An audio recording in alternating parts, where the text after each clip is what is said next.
How's it going out there? Welcome back to my channel where I share my creative work with you. Hey, what's going on, Bruce Leaf? Good to see you in the chat. This week we've did some diagramming for our open source project, and we also were working on converting from CocoaPods to Swift Package Manager for my main app. I wasn't sure how that was going to go. We made a lot of great progress yesterday. We're almost, well, I don't want to say we're almost done because yeah, that's tend not to be a good thing to say for software projects. But we did get very far. We even got some of our C targets to work. We had some C code in our CocoaPods, and we were able to put those into a separate target for Swift Package Manager. Um, and I guess the current thing that's blocking is we have a library for our Vapor apps that's shared across the server and the iOS app. And yeah, it was exposed with CocoaPods to the app earlier because with CocoaPods, you can kind of just say a whole bunch of directories. Um, and actually, maybe I'm kind of tempted to do that too with Xcode Gen. Like we could just include these files here with Xcode Gen. It's three little files. Um, Maybe we don't need to make a little package for this, but that it would kind of be a little bit cleaner that way, right? So I am kind of tempted to at least try it. Um, so we have our library here exposed in the package.swift. Um, and so we could try pointing this here. I'm not sure if that's going to try to build Vapor into our iPhone app, um, and Postgres and all this other stuff. So we'll see how it goes, and adjust from there. Yeah, so that's the first thing to get to today. Um, that earlier in the week we're doing some diagramming for our open source library, FQAuth, which is supposed to be a Docker container that you can deploy in your own projects if you need an auth server. And then lastly, I want to get my graphics set up. I think I'm going to commit to a schedule again. Had about 2 weeks of kind of freestyle streaming. And I kind of miss having this schedule, so looking forward to that again. Yeah, so um, here we go with finishing up our conversion from CocoaPods to Swift Package Manager.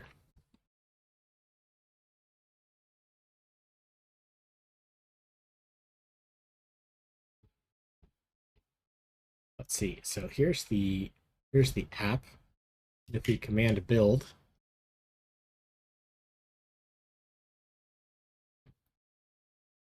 I mean this is the error. This is the type that it can't find. It looks like there's also some other types it can't find. Um, this is, I know, in our foundation util, but I don't remember where this is.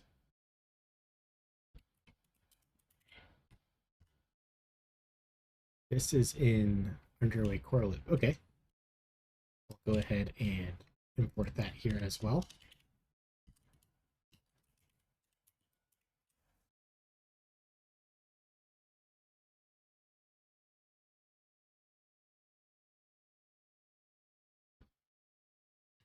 This I know is in. Yeah, we're just kind of letting the compiler kind of guide us here a little bit longer. Um, where I know we're going to need that those other three files, the customer's app API models. Um, just continuing to follow the compiler here.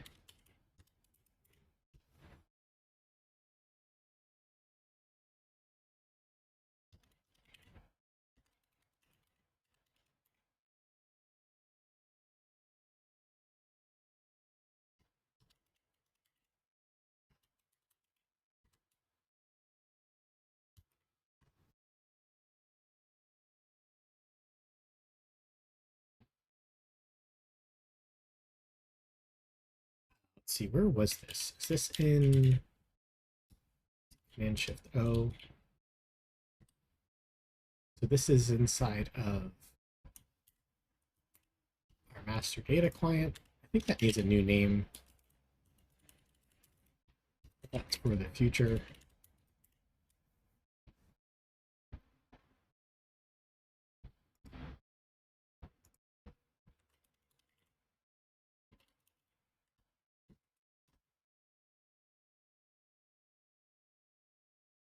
Let's see, where is this? This is in the main app. Is this in one of our foundation libraries? Let's see. Let's open up the head to Nova. Let's see.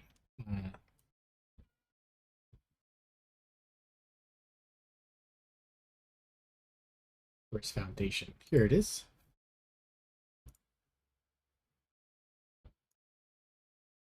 Yeah, it's here in foundation util.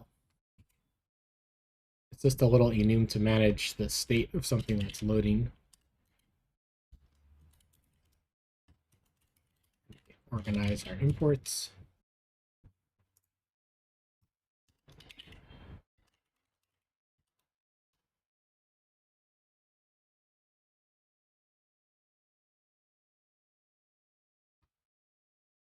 And this should be resolved now that we've included this.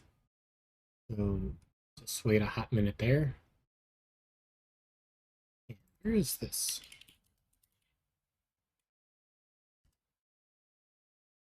This is in the GR API client.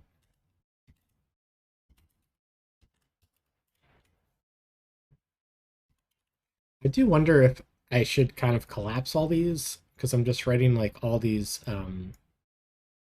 import statements. I wonder if iOS applib can kind of export a library.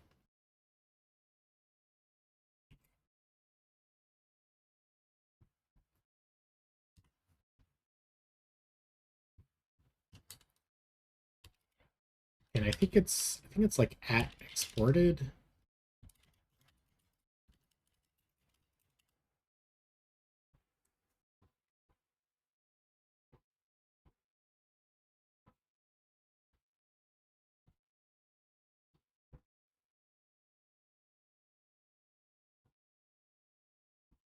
Not an official feature yet.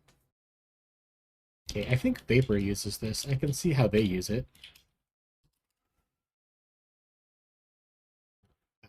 Thanks, Google.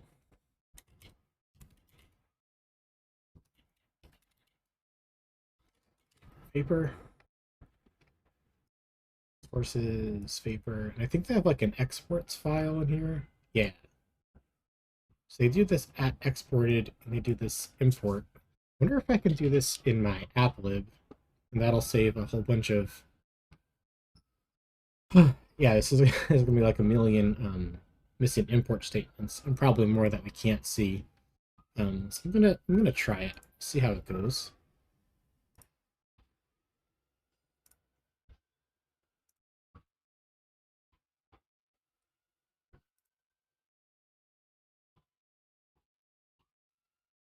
Yeah, let's copy Vapor here and make an exports.swift.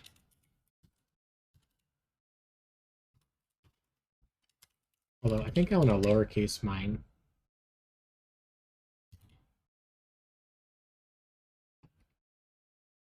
Yeah, what do we want to export? We want to export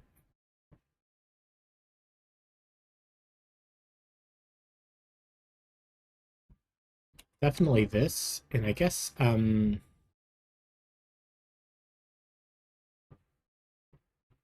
I guess we can start with one, see how much that cleans up stuff, and then kind of continue with it actually.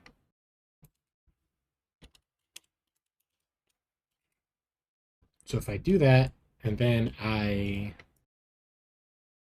tell Xcode to update itself,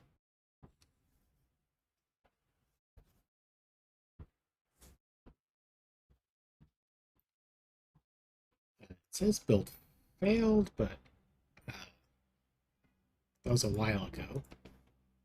So it's Command B.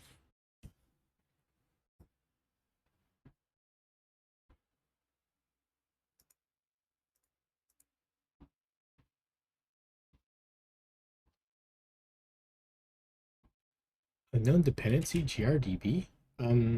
This is like a completely different error.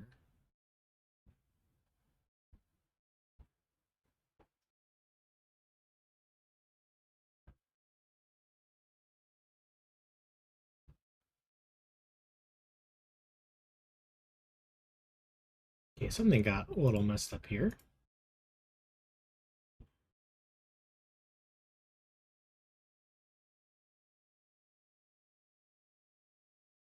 Yeah, well, let's start with whatever's going on here.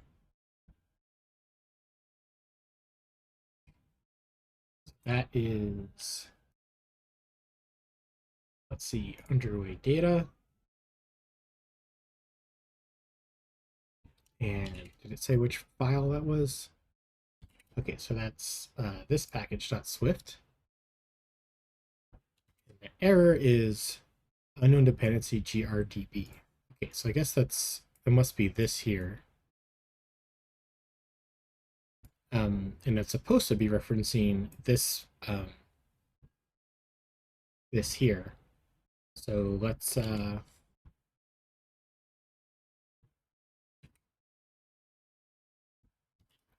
go to that package and see the name of it.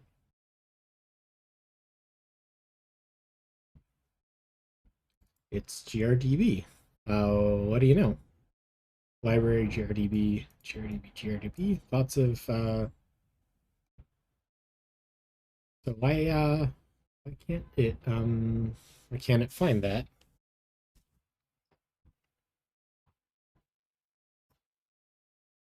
Well, I guess we can try making it more explicit.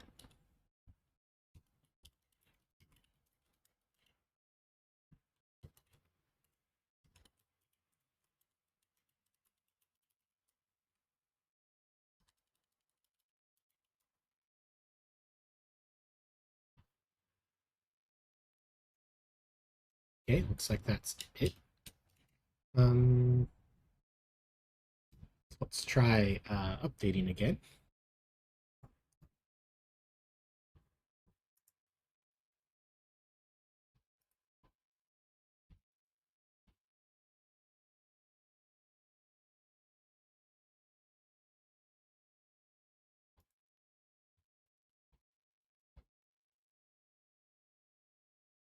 So this is the same error. Looks like it wants to be called gr. This is something's a little off. Something hasn't updated because this doesn't exist anymore in that file.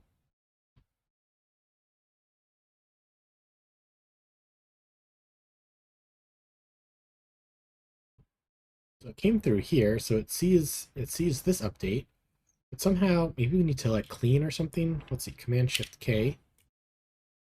Clean succeeded. Command B. Failed. We're not building alpha right now.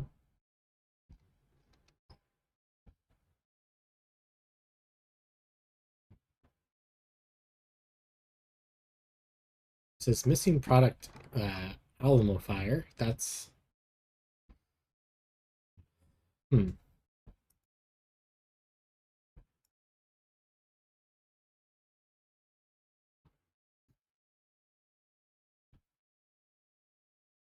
maybe explicitly update this package.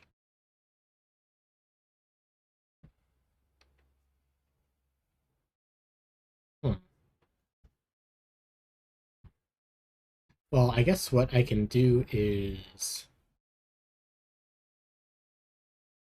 run this command from the command line and build that package directly and see if there's an error there.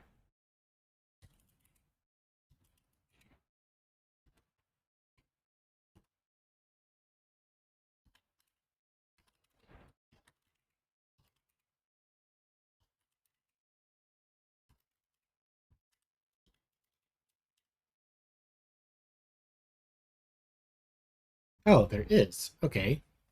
Well, at least we can maybe resolve it here.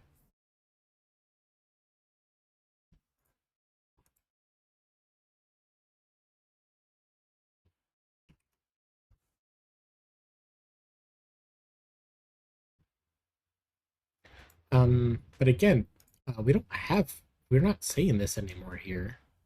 We're explicitly using this other notation.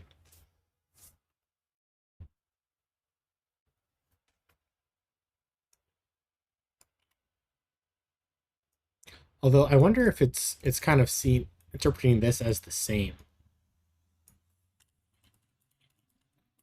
It says one of the options is grdb.swift. So let's try that.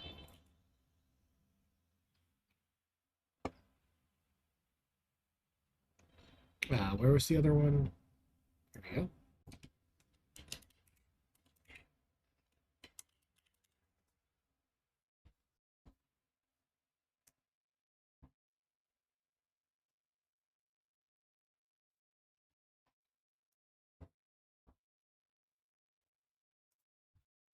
That's weird.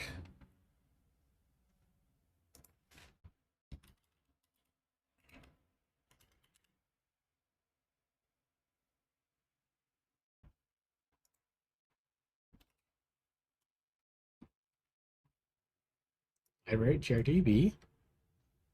Mm,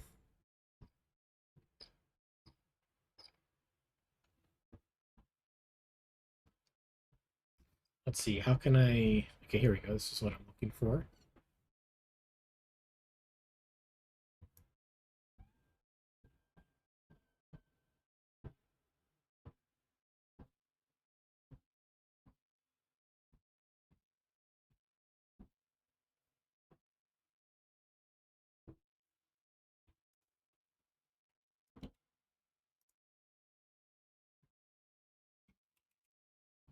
And what version are we up to?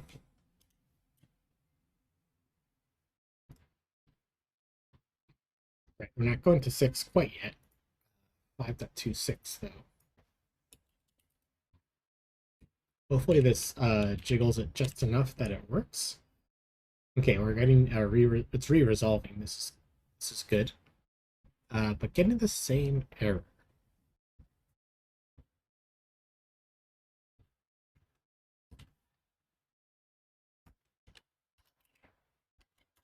I've used this library for many years and haven't run into this yet. Oh, here we go. Now we're getting something. It's a suggestion.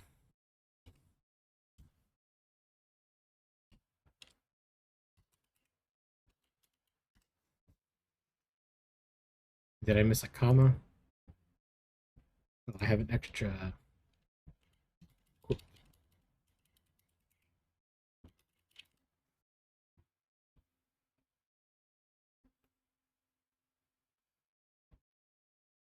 Okay, so this is usually just you need to just clean arm-fr.build.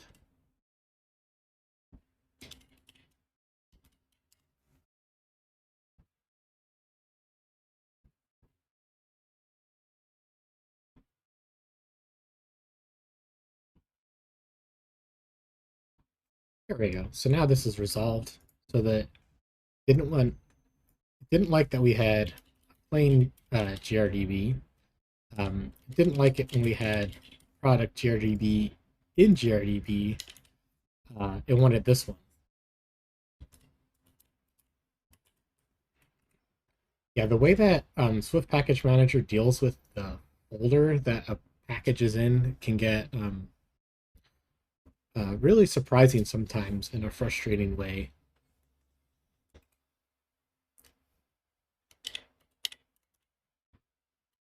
Right, so this is building. So let's come back to the main app.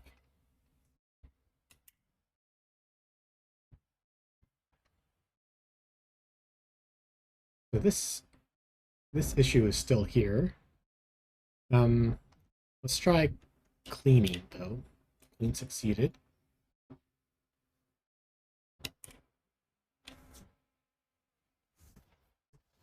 So it's failing with this issue, but we know we just fixed it. So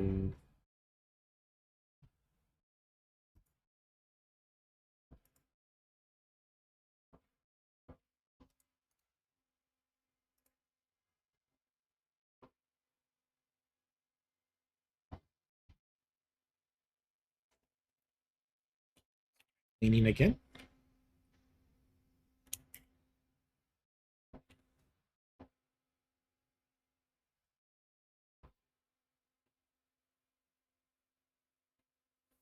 So it's doing some building. Uh, this is still here.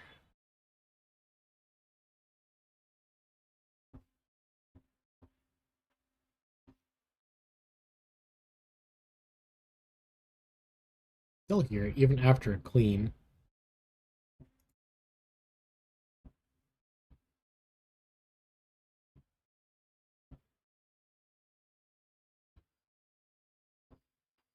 A known package. Yeah, something's a little off. Let's close Xcode. Let's clear derived data, perhaps.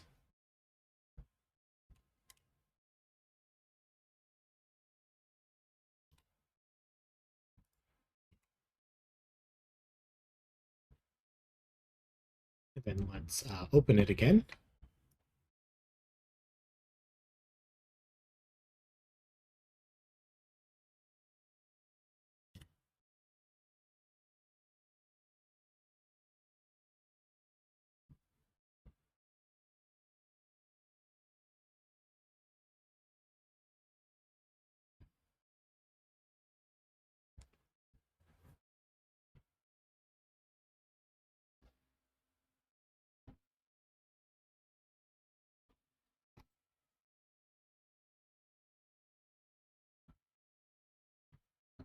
Okay, well, there's no red dot here anymore, so hopefully that's a good sign.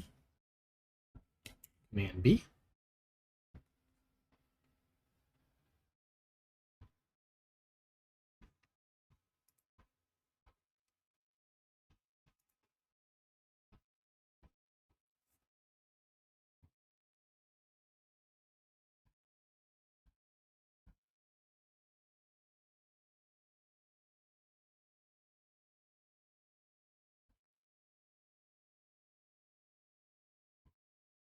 And at least that issue's gone.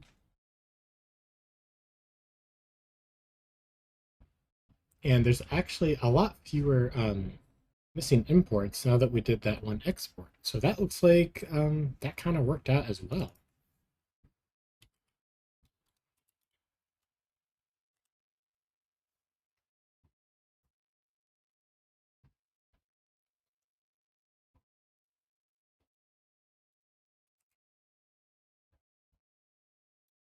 So it looks like this is in our API package.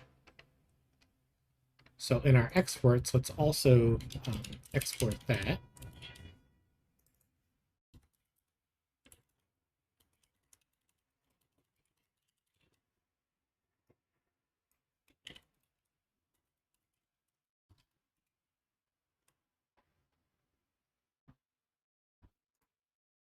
And where does this come from? This is in,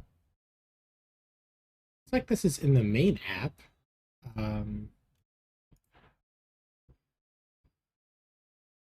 Yeah, so if we do that, hopefully that other app exported will help fix this. So do I need to update packages?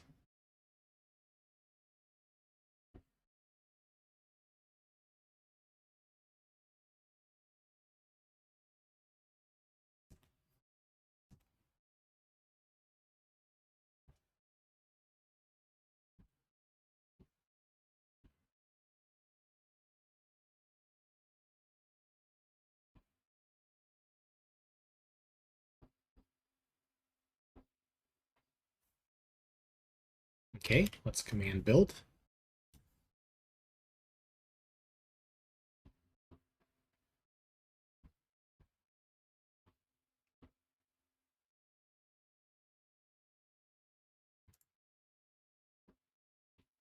So let's add foundation util to our at exported. And shortlist section, this should be in,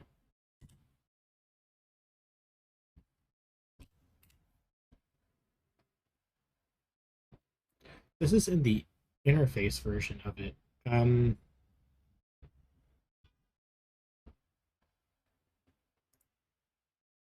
wonder if this should have this. Oh, this does have an at exported.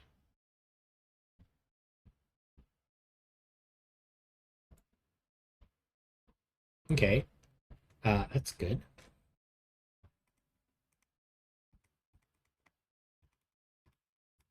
close a bunch of these tabs.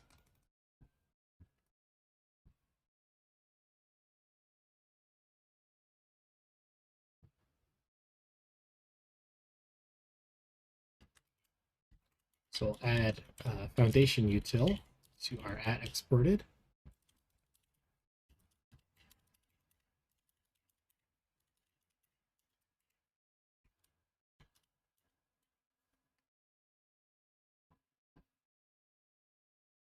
Can I just command D, or do I need to all the packages to update?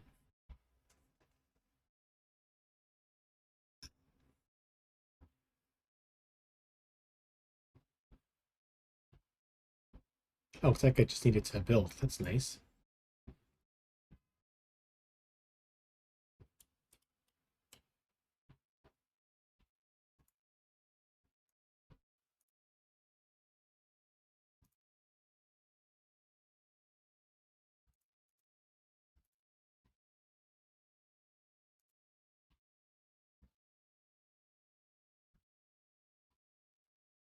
Yeah, so these are this is resolving, right? Because it should be at exported in here. Yeah, these are slowly disappearing. Also kind of coming back. Okay, so we added oh,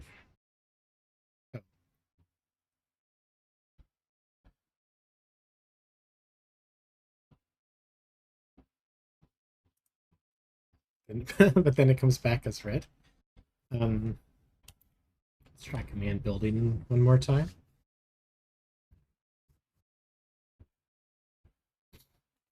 And here's some stuff that I know is problems with the, we need the customer library that I mentioned at the beginning of the stream. And these are red now, these are gray. So I'm going to focus on the red ones now.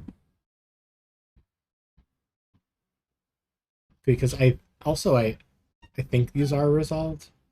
I guess, we'll find out for sure in a few moments.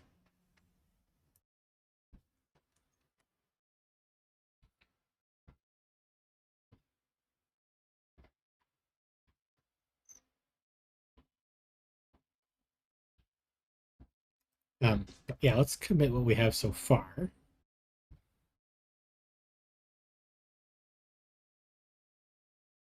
We'll say exporting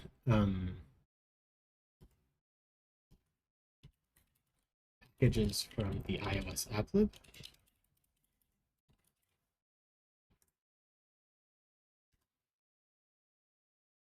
iOS applib has shared code that I use across the different apps. And hopefully soon widgets.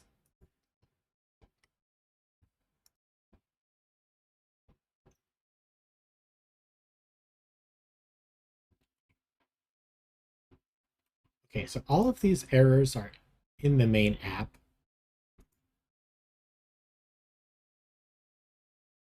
And not every app needs to know the subscription information. So should this be part of the applib or from the main app? I'm kind of curious to try it from the applib.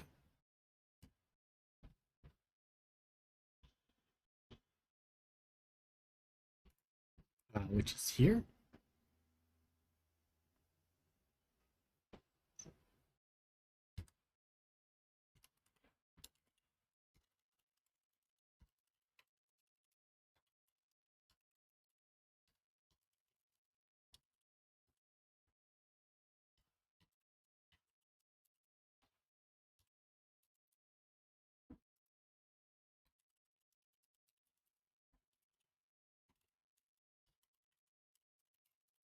Customer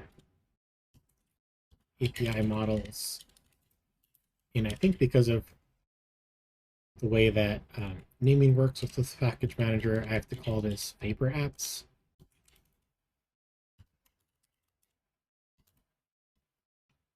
So let's see if we can get this to build.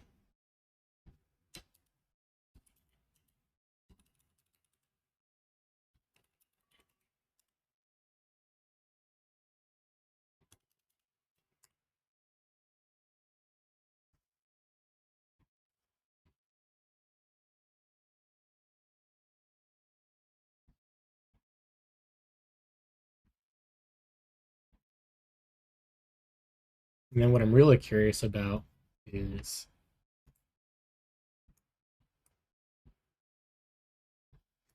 this going to bring like all of Vapor into the iOS app? I hope not.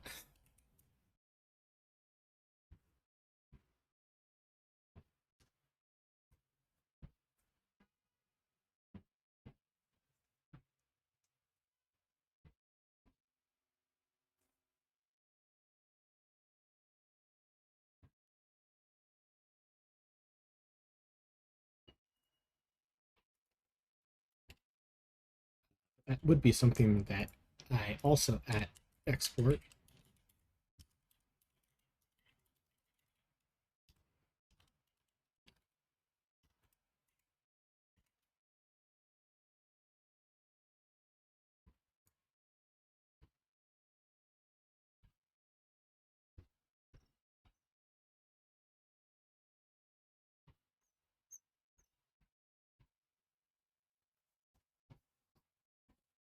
Fascinating.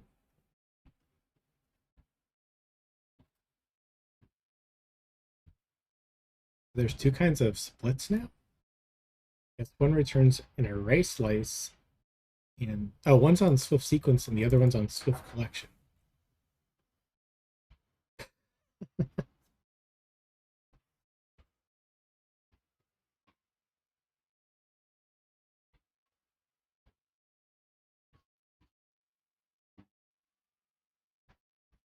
This sounds like a you problem, Swift. Um,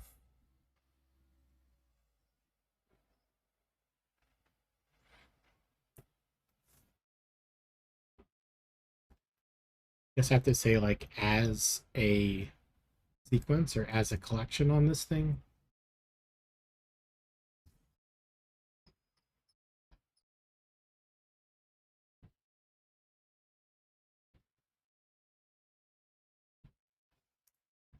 But again, I think that might be neither here nor there because we shouldn't be building that code.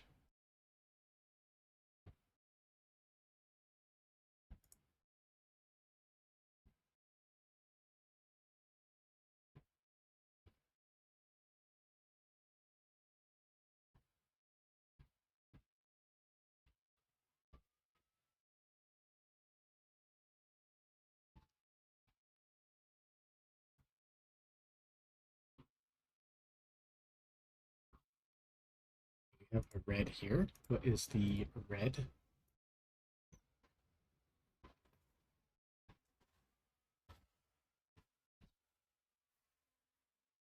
Resolution errors must be fixed.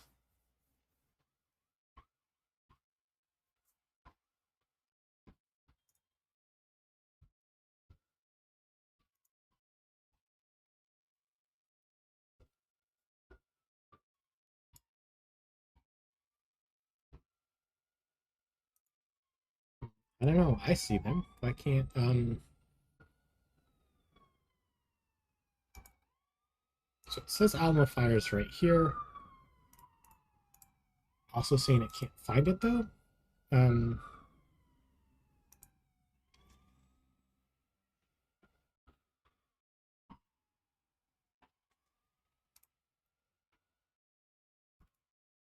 oh, there's a typo here. Okay.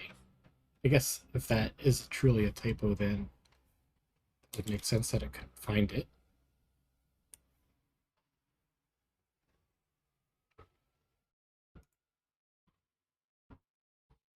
Okay, come on. Oof. Yeah, it's like adding in all this stuff here from Vapor and Vapor itself.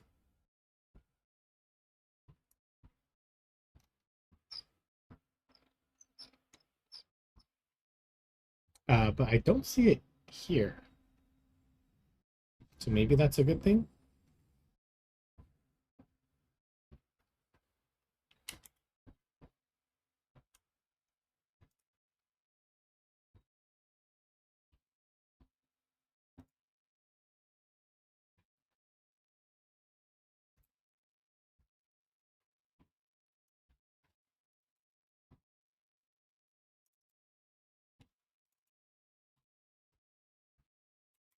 B.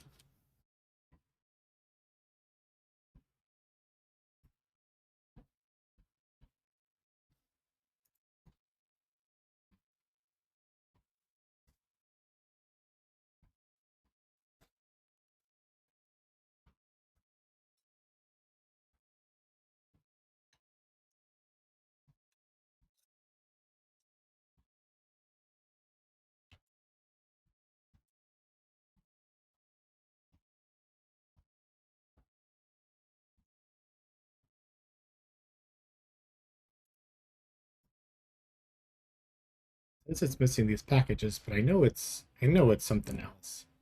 So last time we closed Xcode, we cleared derived data, we cleaned, and we got a little bit further. So let's try that again.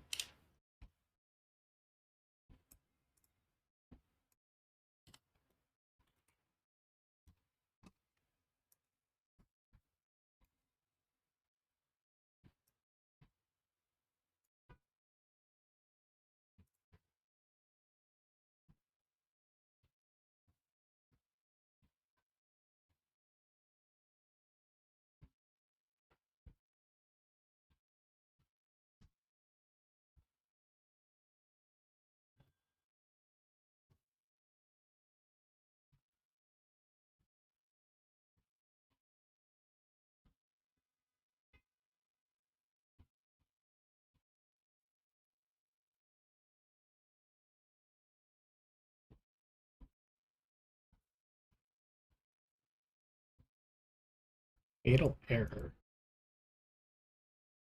What was the error? It happened so fatally.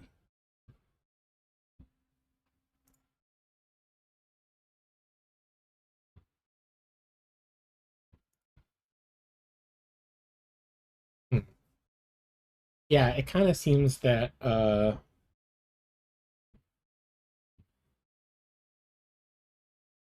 bringing in all of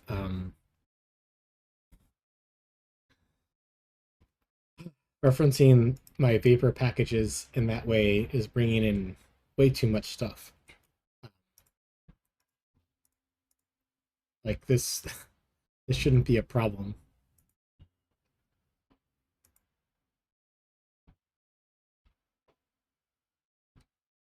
That's only coming in because of bring this in. So we have kind of a crossroads. Um, we could uh, drag these files in directly using Xcode Gen to the main app. We could um, make another sort of node here at the top level. Um, we could move those three files into underway corelib. Um, hesitation with that, of course, is I do have a little bit of in-app purchase stuff in here already.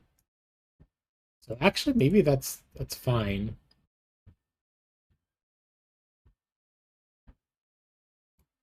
I guess because who is importing this right now?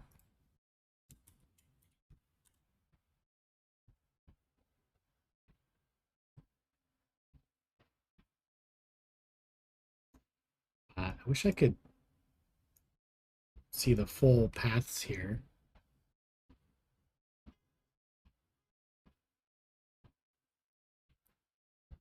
It's also not available there. This is on the server. These are all on the server.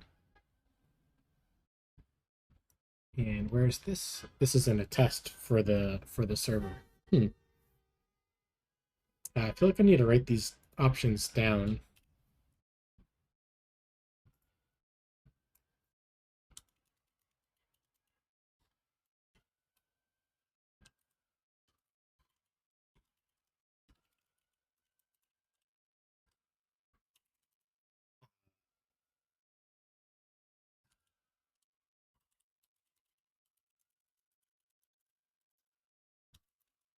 Library. Um, Copy paste. We could have duplicates.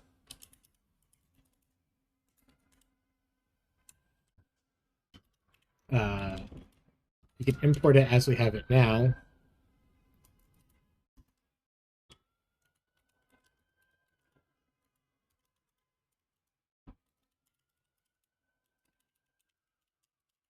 But doing this brings in all of Vapor and friends. And they're nice, but we don't want them in our iPhone app.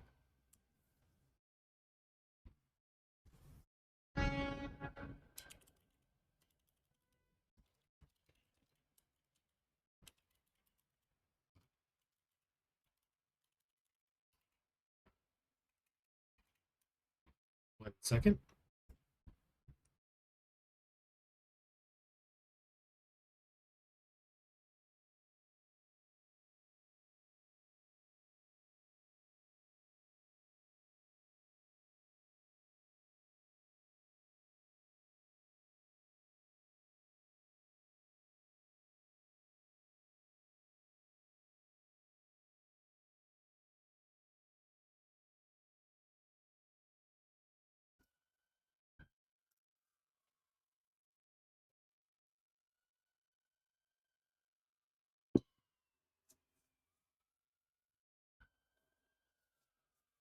And another option was bring those files in with Xcogen.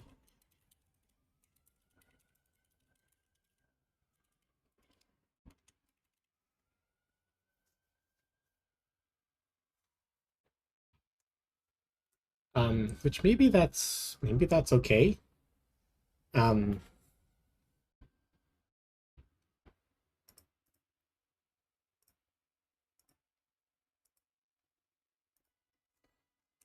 yeah, so let's try this last approach here.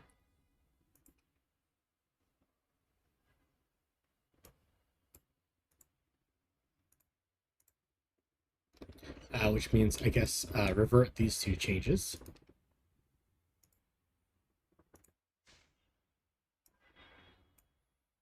Okay. So then let's go to our Xcode configuration. Here's our dependencies. So we can add another path here to bring in.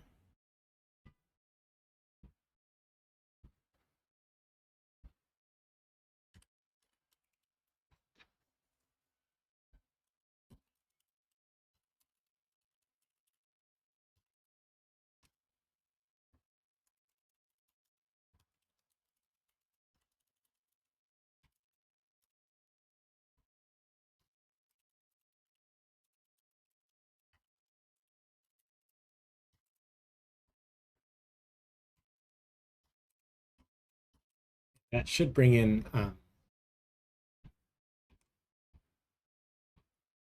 just those files.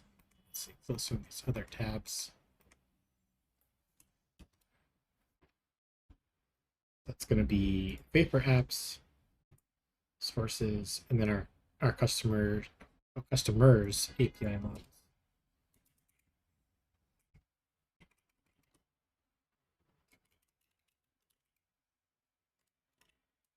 Then let's build the project file, build the project file. And also let's clear derived data before we do that actually.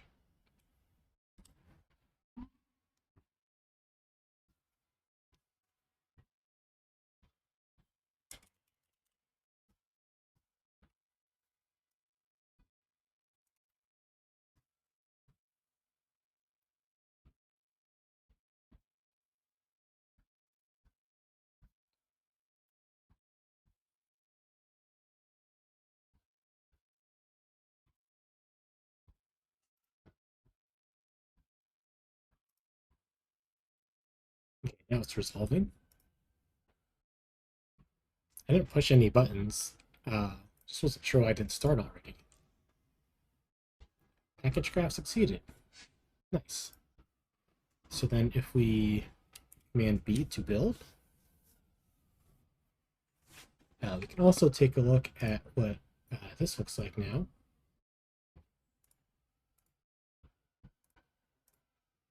Yeah, so they're here. I'll probably want to put this in a... Ooh.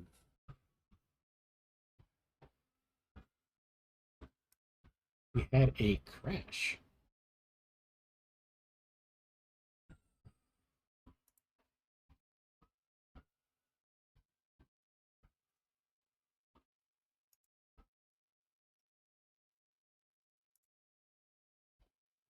What was the error? The Xcode build system has crashed. Build again to continue.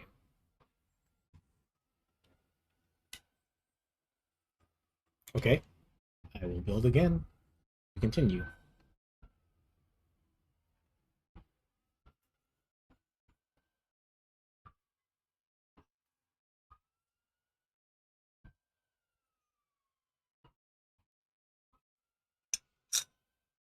Switch must be exhaustive.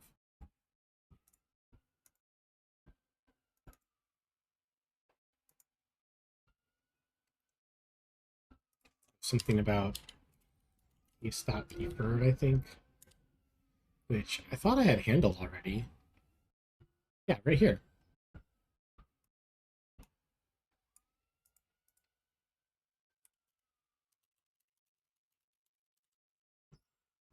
Yeah, so I'm going to put these two next to each other. Command X.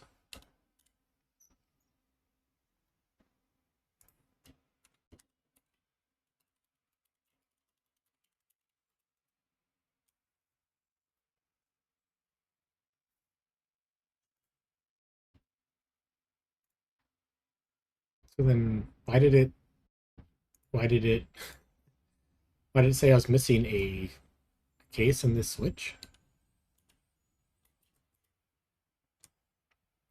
Oh, it's this outside one.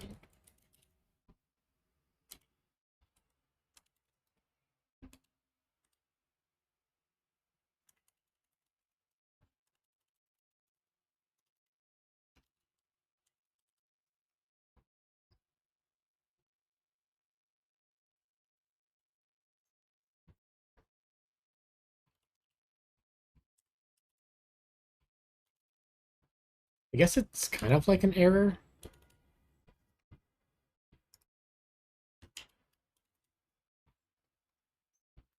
I bet it's because I was using I'm just now supporting iOS 15 as the minimum. Sometimes I don't get all the errors right away.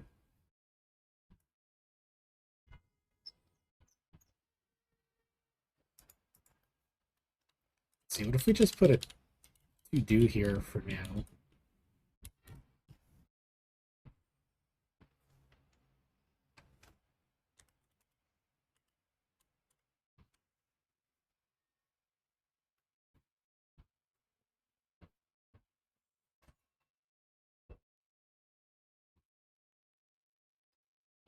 Well, we don't have any more errors there, I guess.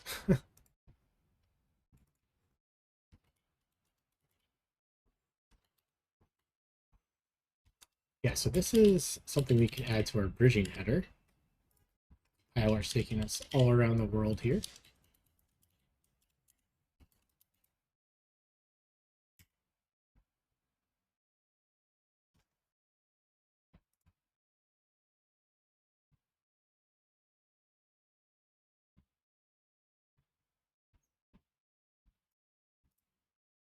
In fact, oh, because I misspelled it.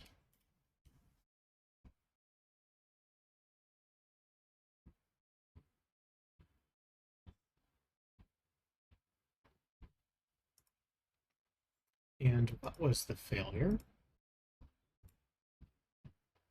This is a failure now, redundant conformance.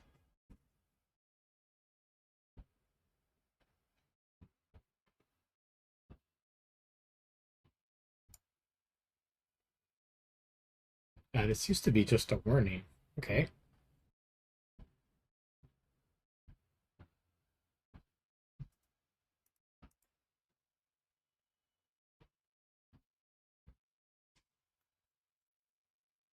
So here's one place that can, I guess that declares the conformance. And where was the other place? I'm not sure which one I want, I guess. This is where we just were. And the other one is here. Yeah, definitely want the other one. Let's delete this one.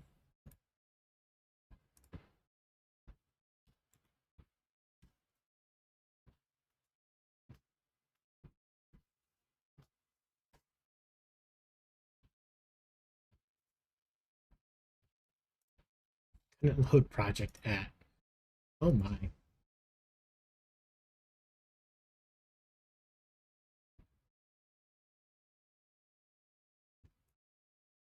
Okay, so again, I know I want the other one, so I'm going to delete this one as well. And Command B to build.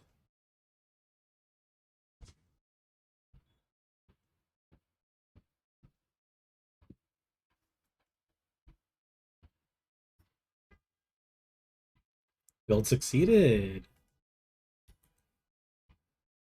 So let's Command R then.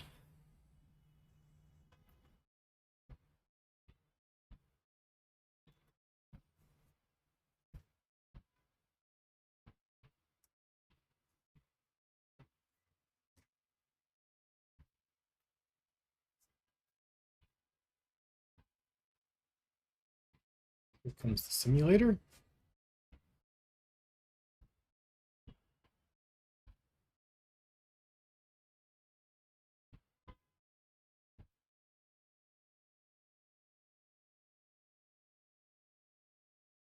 Oh, if this works, that'll be so nice. I have no more Ruby dependencies.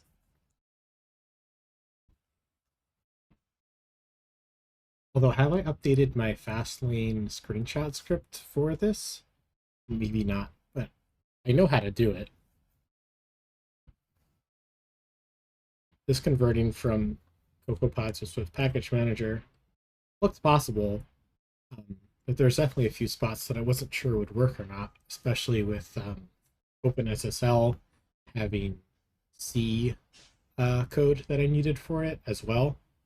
That was external to the library.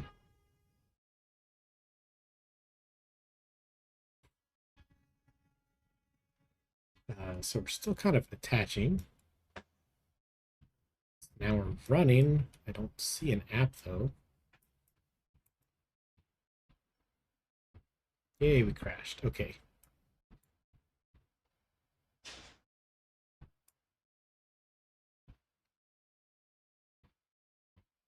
The Google Mobile Ads SDK was initialized without app measurement. Sounds like a you problem, Google. Um, okay, but we're building and running, just not running successfully. So I do want to commit what we have so far. Building and running. Crashing on launch.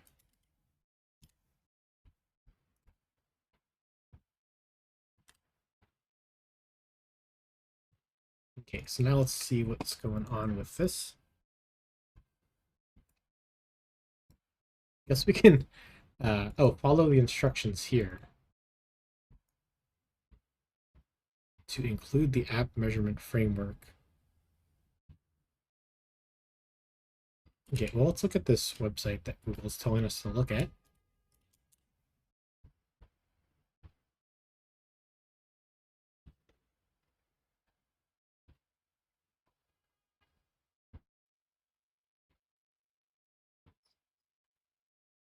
I don't see anything about that app measurement thing that Google was talking about. Follow the instructions here to include app measurement. Okay, maybe Command F. Manual download.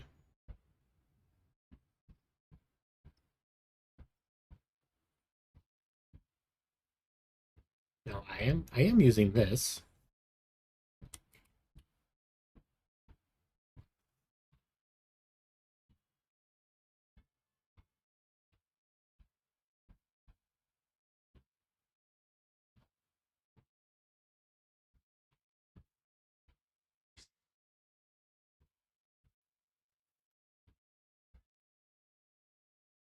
I guess I can check the build phases. Yeah, nothing about CocoaPods.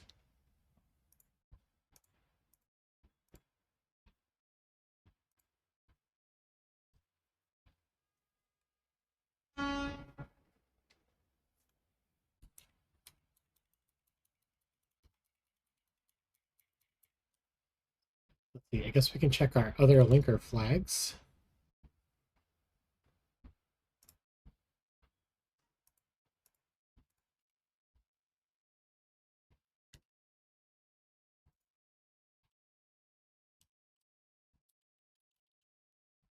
Uh, there's nothing showing up for other linker flags. Oh, here we go. It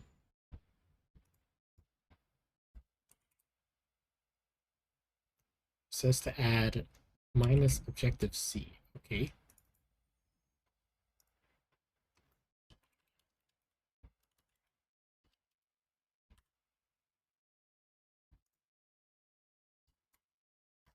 Command R, see if that did anything.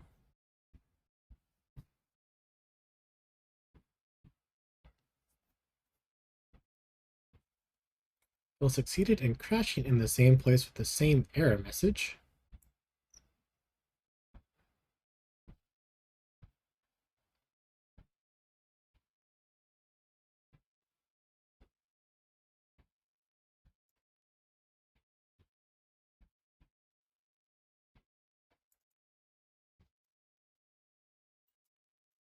There's two different links here. Are they have different instructions?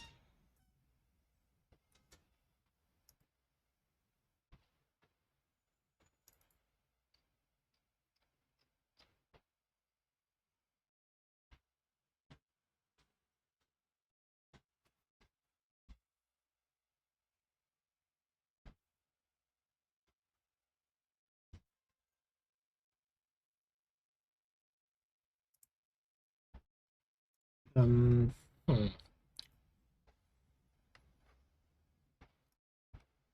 So there is app measurement right here. Um, what are you complaining about, Mr. Googles?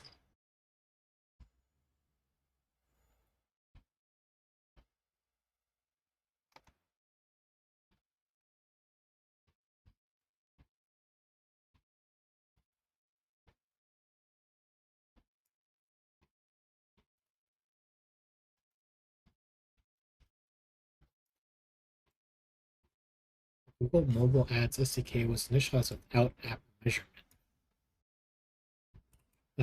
Maybe there's some initialization step that I missed. See, let's scroll past all that stuff.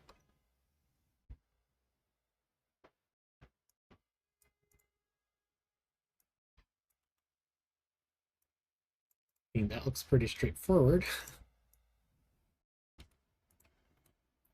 Let's take a look at it.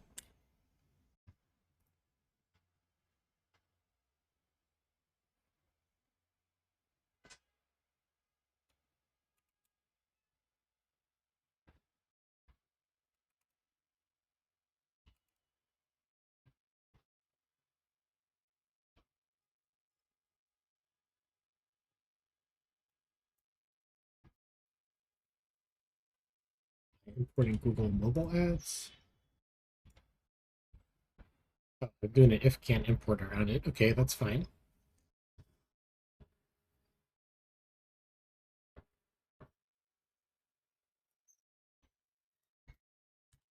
Okay, let's try saying it explicitly. I wonder if that'll give us any information.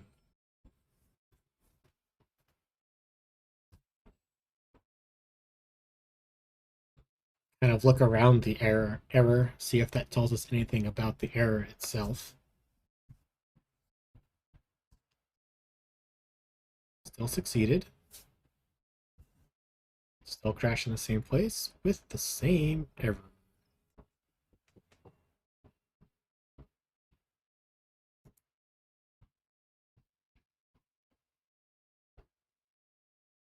We're doing all those things, Google.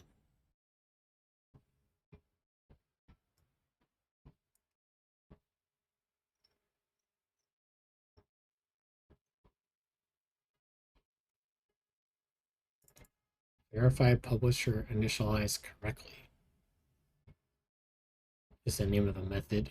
So I guess, yeah, it's not. Google doesn't like something that we did. Maybe our P list is missing some of these. I guess I can double check.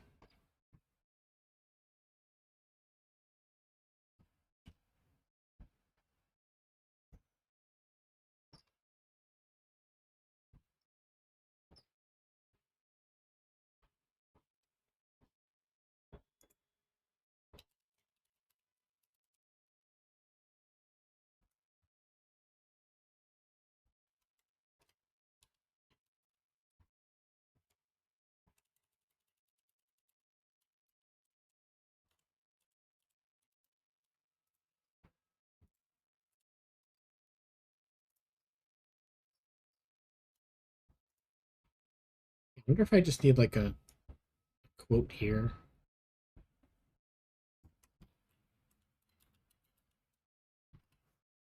Yeah, verifying all these by hand is going to be a drag. Let's see.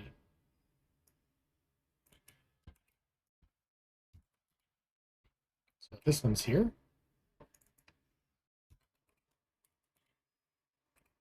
This one's here.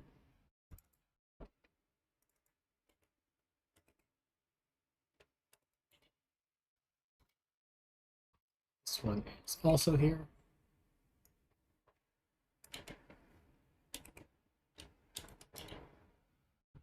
This one's here twice.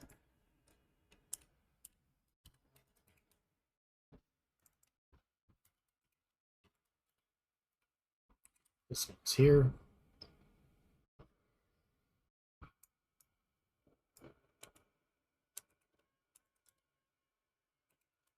This one's here. Yeah, we followed all the other instructions. Everything looks right. So maybe we're missing one of these.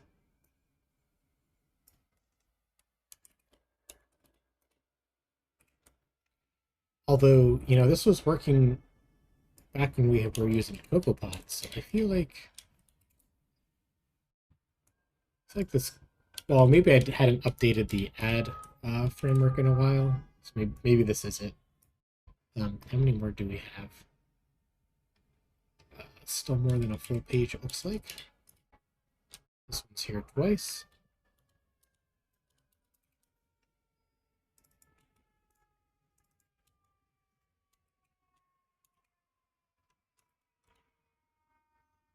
This one's also here twice.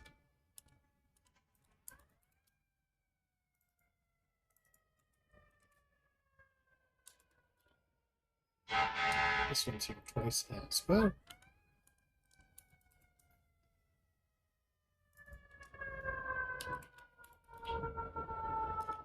This one is not here. Okay.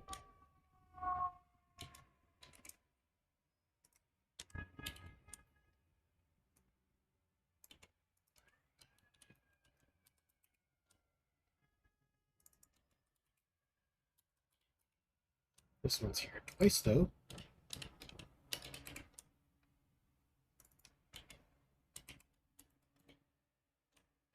As is this one.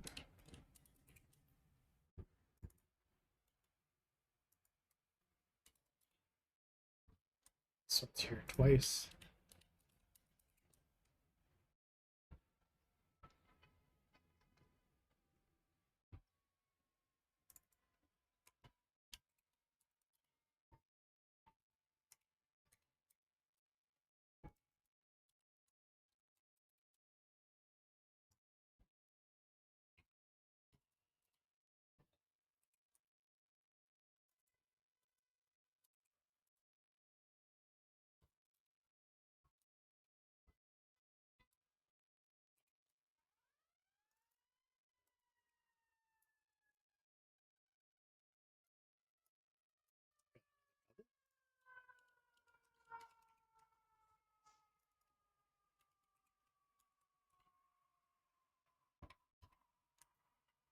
Another twin.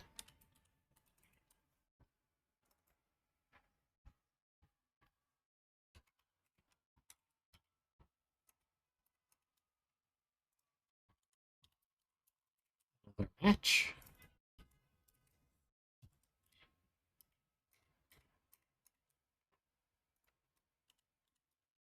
Another clone.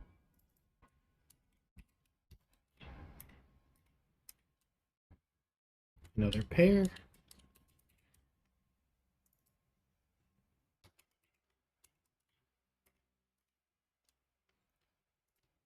This one is doubled.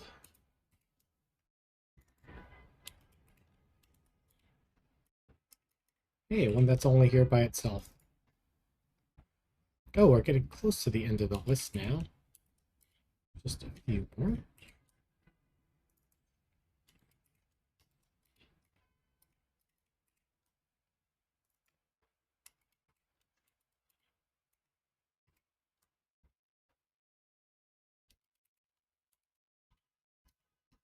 Oh, this one's missing. Okay, so let's add this one up at the top.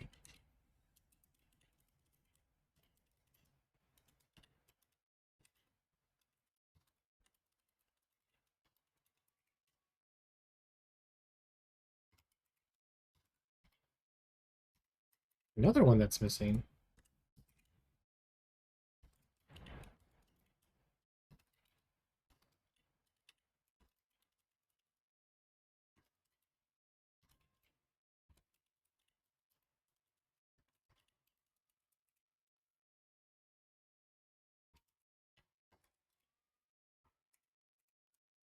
Is there only once? Another one that's missing.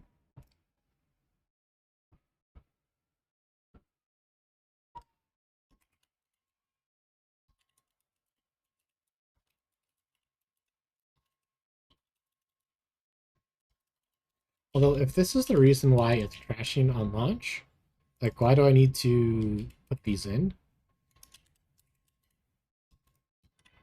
Oh, yeah, I guess I have a guess on how that could work.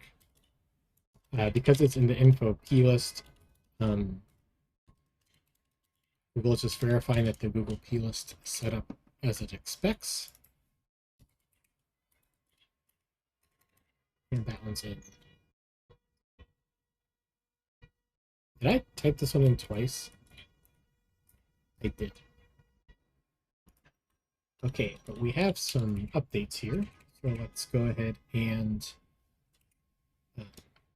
close the app. Close Xcode. Let's generate the Xcode project using Xcode and Swish. And let's open the Xcode project.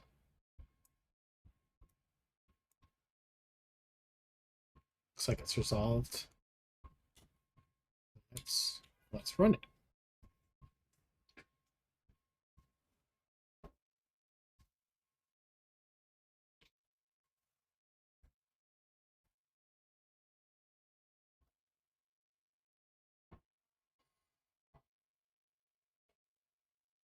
Well, getting the same error.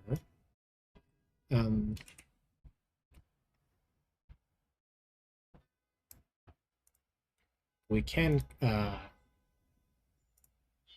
let's see, we can commit. So let's leave this one out. We updated the SKAd networks.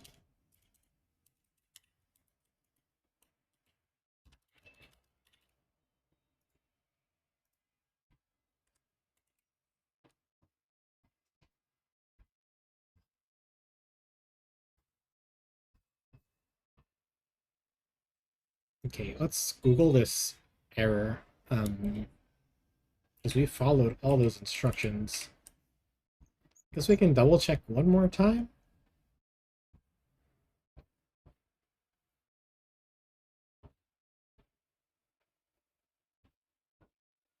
I don't use mediation, I don't think.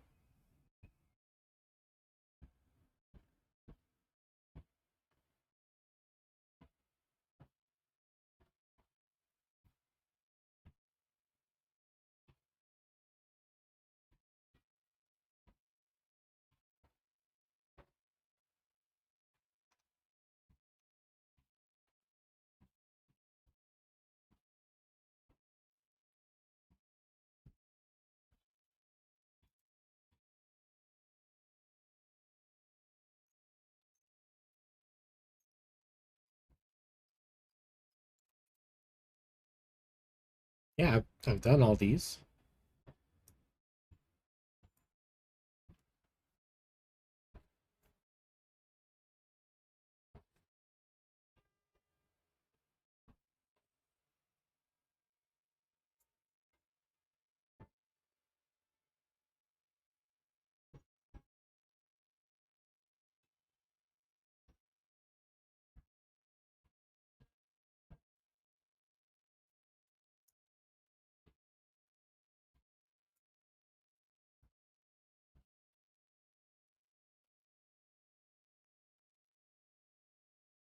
I guess the only difference is they have a nil completion handler, and I have one that doesn't do anything.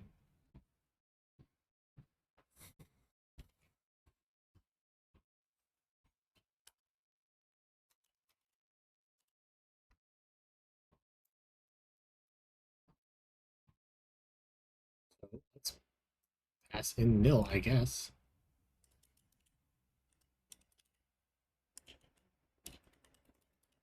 Let's put some print statements, I guess.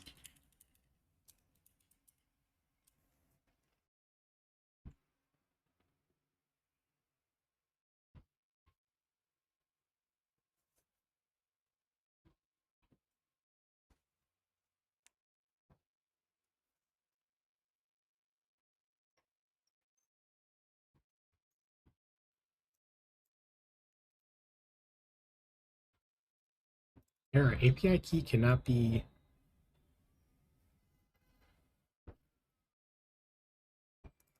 I'm calling log event.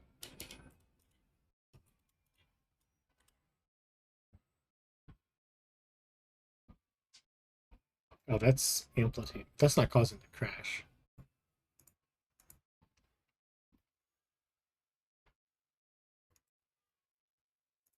Okay, let's Google this exact error.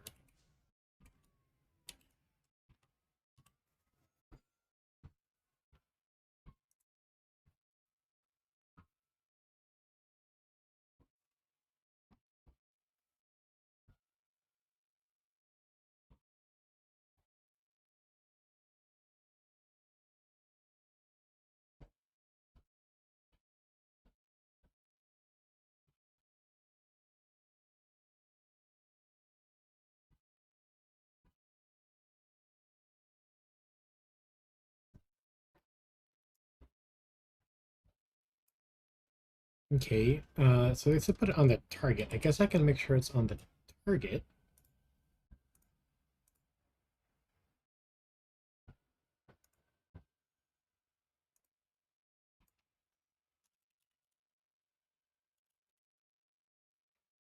Oh, it's missing. That's odd.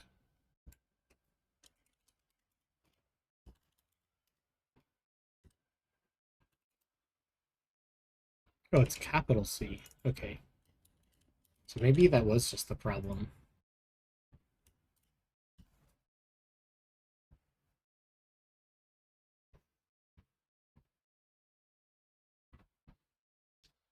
There we go. Okay. Um, I misspelled that.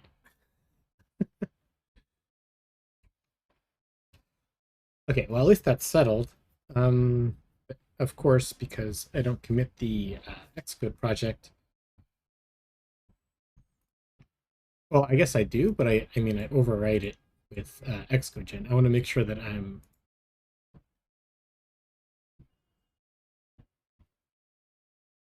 got it set up in my Xcode config.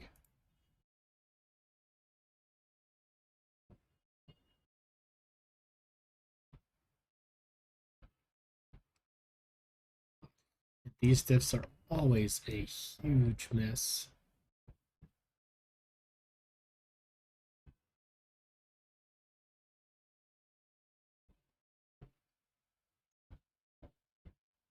Wish I could search through a diff. Here we go. Other LD flags that just go right next to marketing version. Perfect. Okay.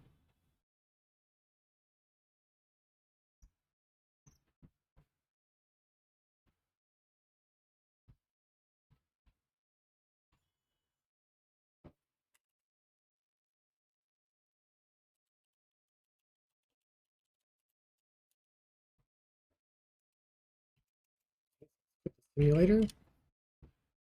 Close Xcode. Generate the project so that it still runs.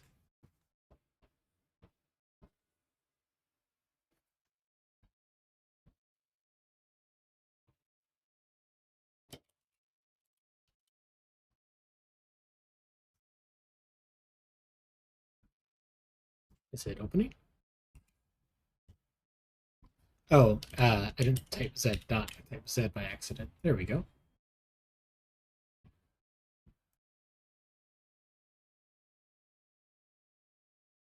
Where's Xcode? Here it is.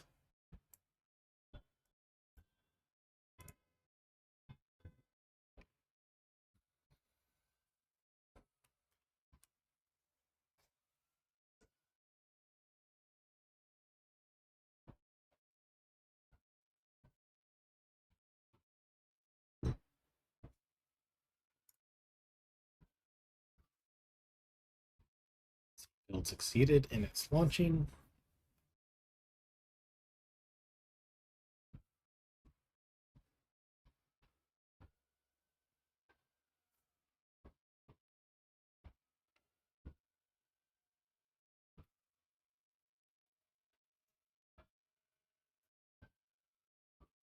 Cool. So let's choose to see ads. Let's skip the tutorial. And we see a test ad. Perfect. And a test ad on the other pages. Perfect. Okay.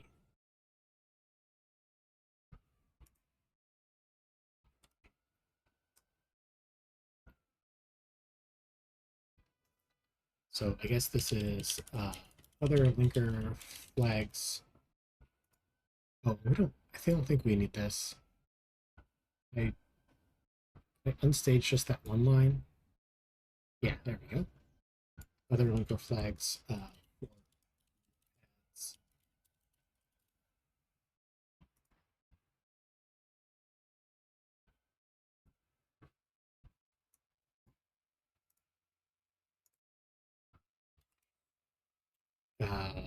Yeah, and it looks like the app is working.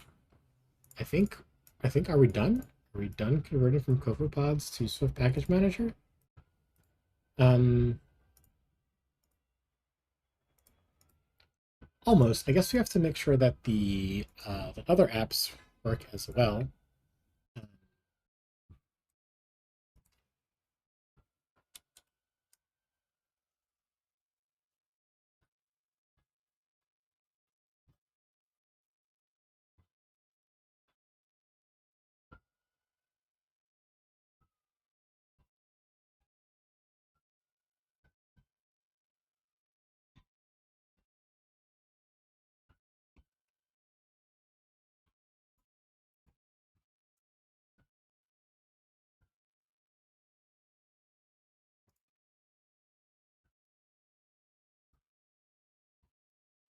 Okay, so I'm not sure I actually ran the alpha version. Okay, so we got a failure.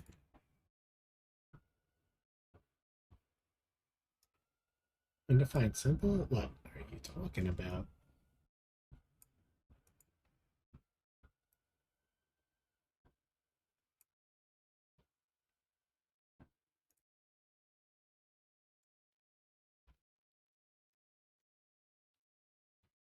I'm gonna clean and run again. Couldn't load project. I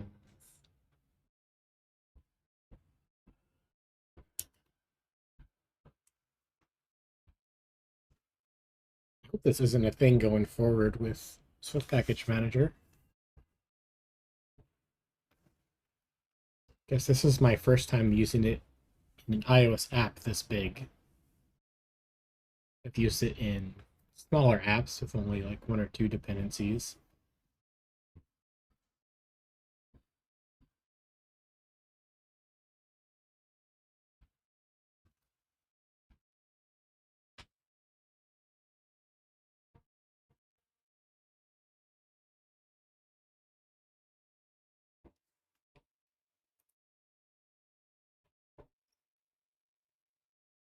So did it build? What's Command R?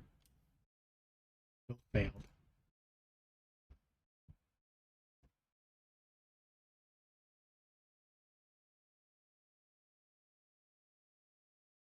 I have not seen this before. I wonder what it is.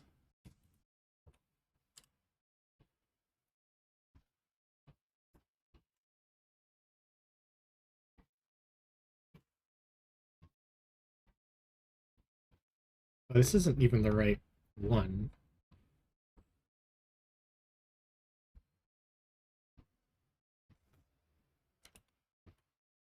So I guess I'll put quotes around this second part to make sure that part matches.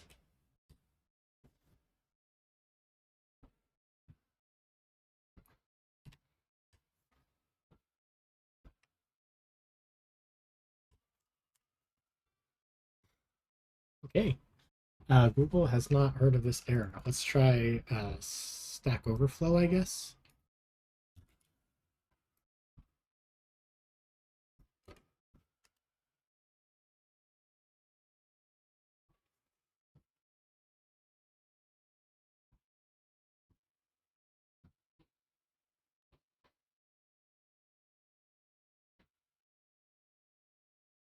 This is 7 years old.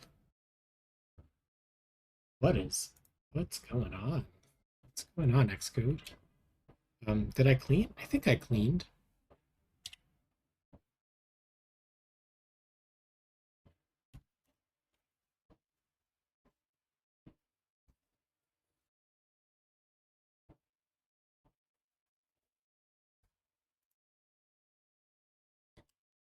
Let's see, I guess we can say the subtasks. Alpha build, admin app, and the map editor app need to be updated. We're going to clean up the groups.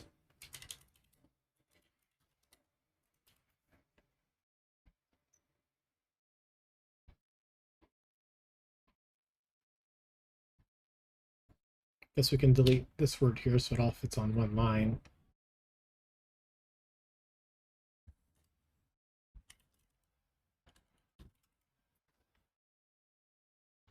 Yeah, so we got the main app to build, so we can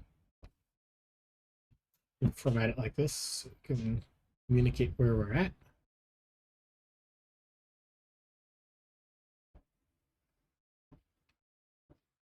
And we're getting this error again. Let's clear derived data.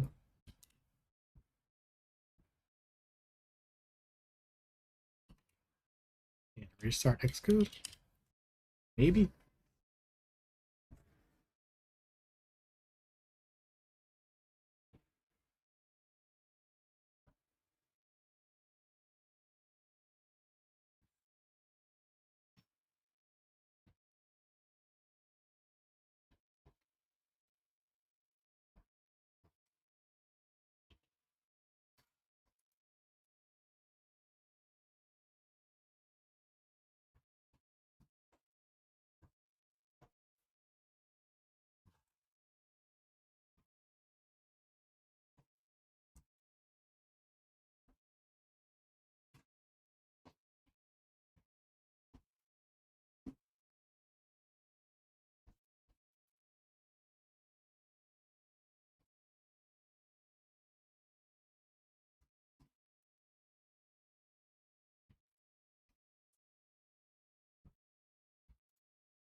Maybe while this resolves, I'm going to take a quick break.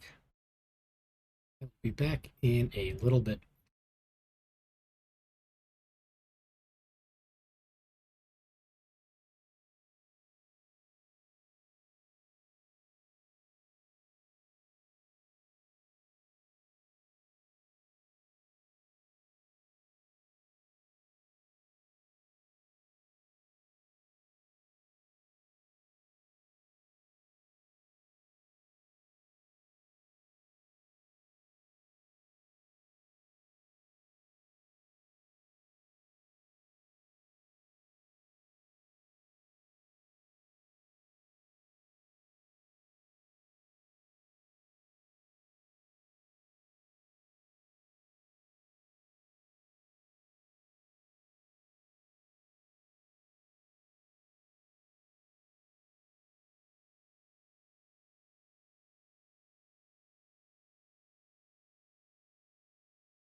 don't know where this error is coming from.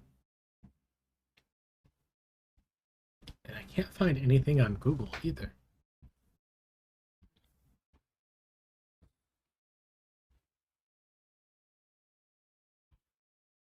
The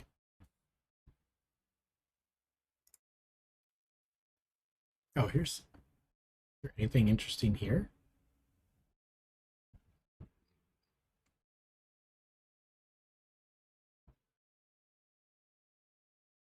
Referenced in Google mobile ads. Oh, thanks, Google.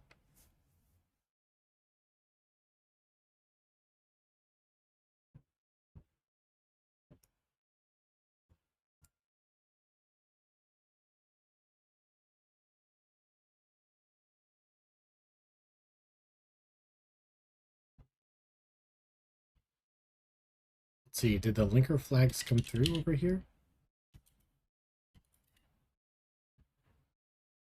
They did.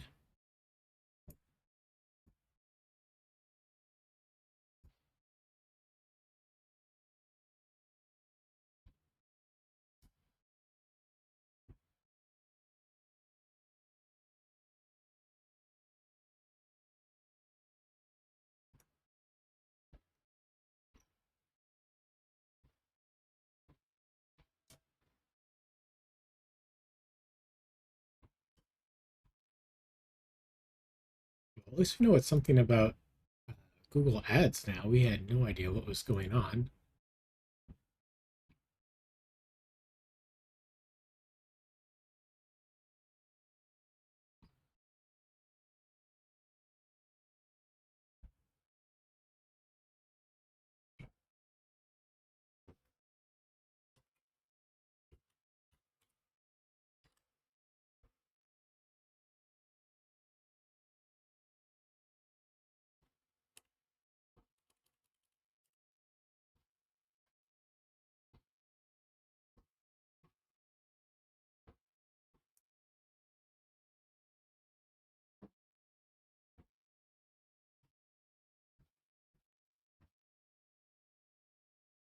Added some frameworks to the project and it worked.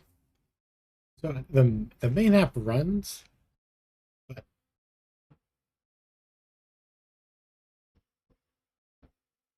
the alpha build doesn't. um, let's see. I guess we could see what's different between the two.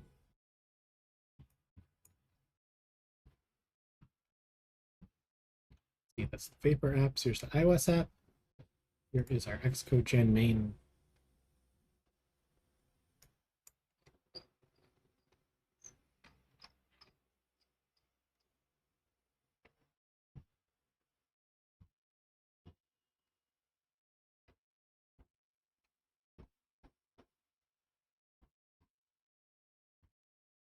Okay, there's like not much different going on here. There's the alpha build. It's the same template.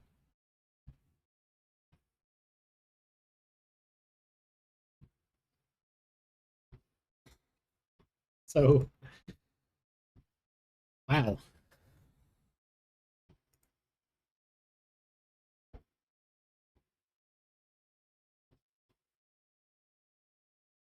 I mean, this is just a bunch of strings.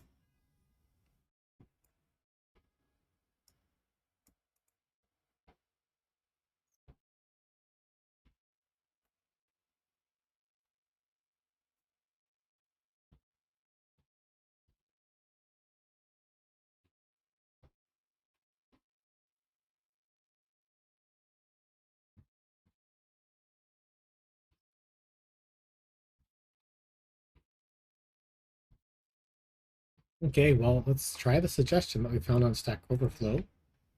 Suggestion was add some frameworks.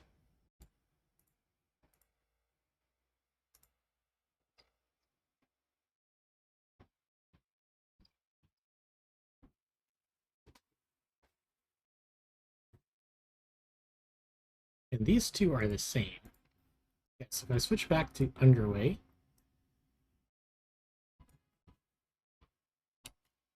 does this fail to build?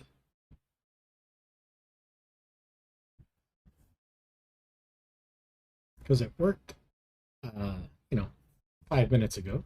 Build succeeded. Build succeeded. This is great.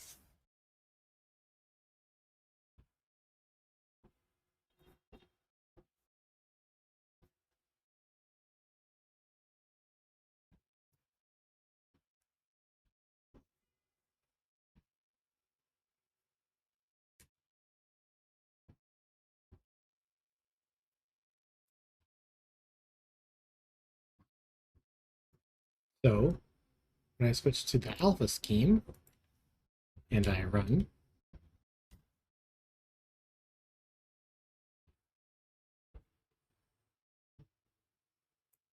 yeah, that's just from quitting the simulator while it was in the middle of something.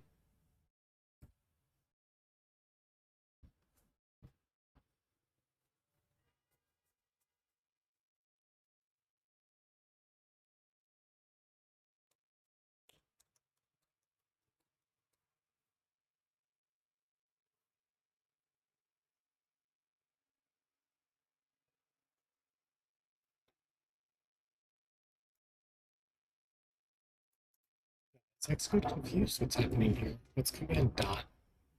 Let's completely kill it. We're on alpha build.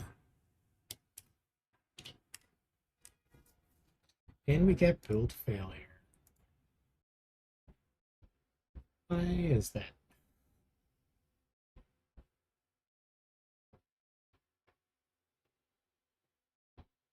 Now we have errors in our derived data. This is a little weird.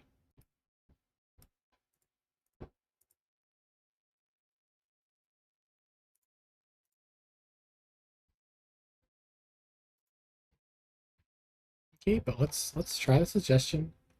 Let's add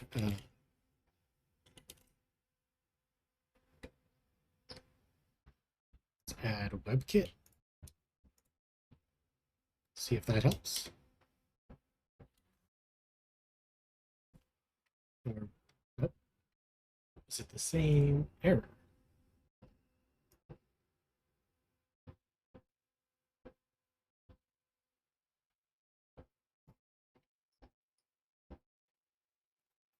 Yeah.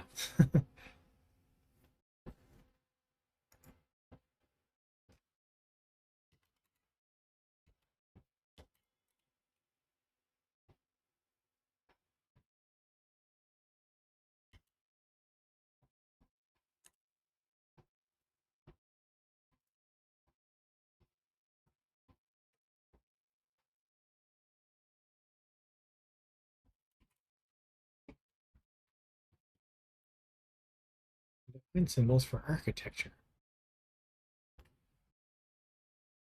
This is a little weird. Not gonna lie. But I mean, we're not fully moved over until the app builds all the targets, though.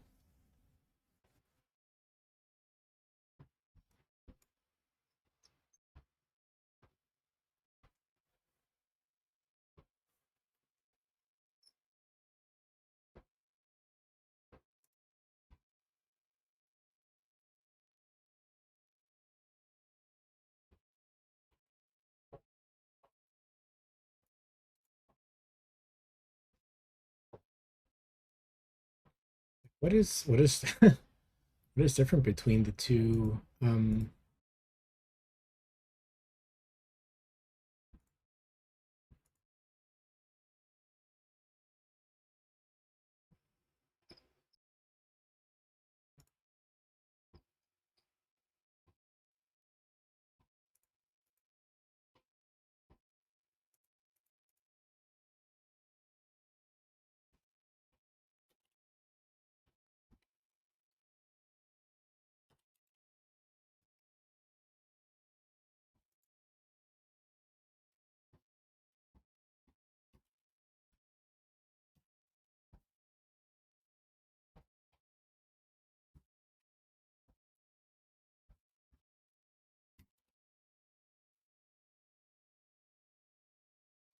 JavaScript. No.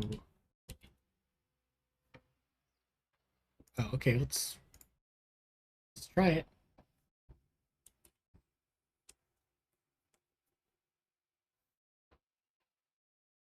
Build succeeded.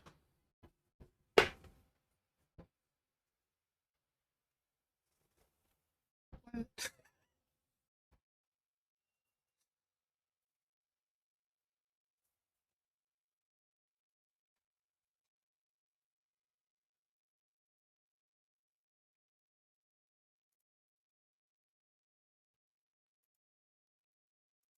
Okay, so which one does it need? If I delete um, WebKit, does alpha build?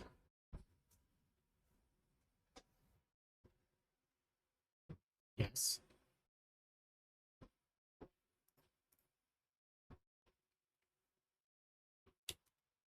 Somehow underway builds without the main target builds with either of those.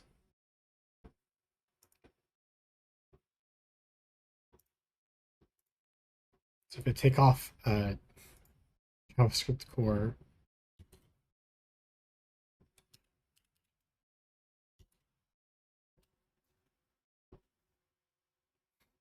that's so weird.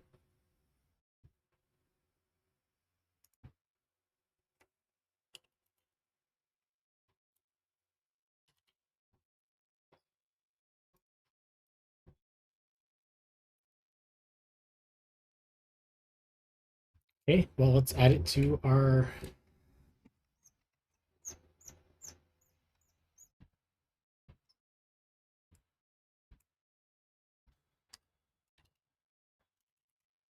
Xcode gen. And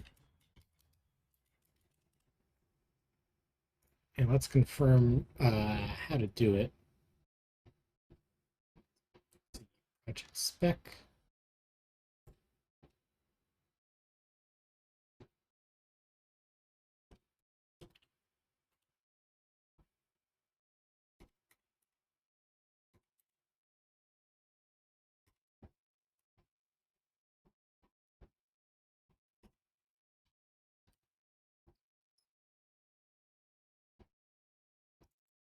I guess I should look for dependencies.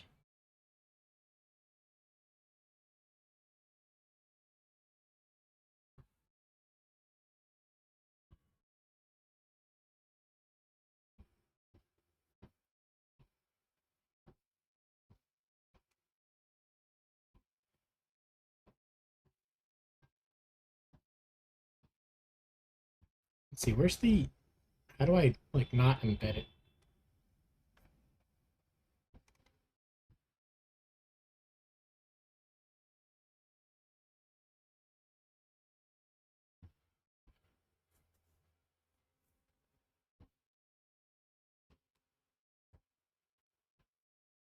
Oh, right here, the first one.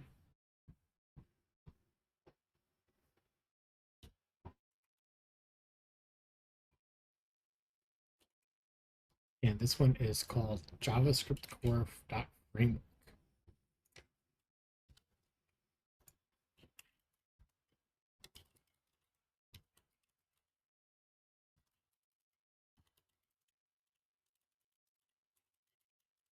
Looks like the default is to not embed, so let's try it.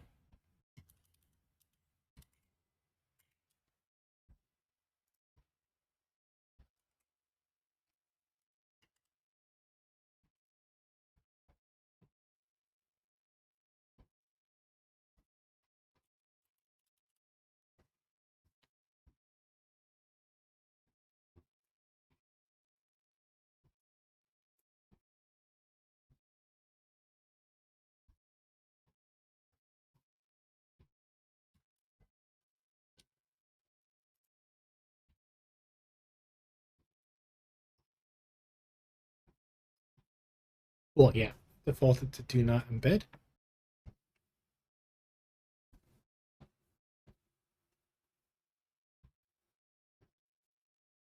The build still succeeds. That's nice. And if we swap to alpha,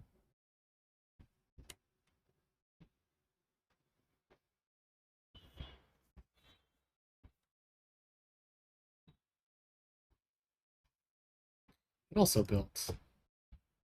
Really strange. I'm not sure I understand what's happening there.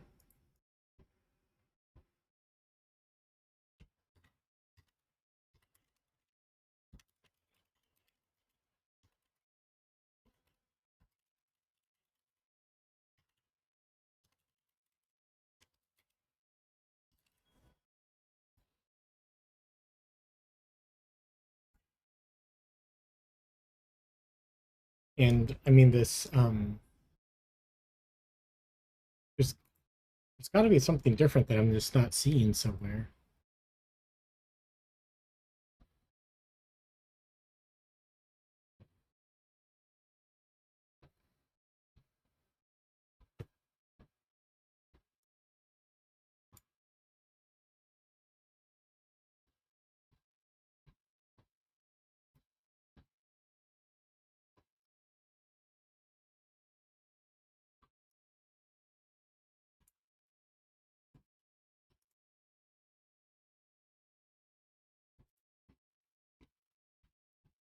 Okay, well, I guess that's done.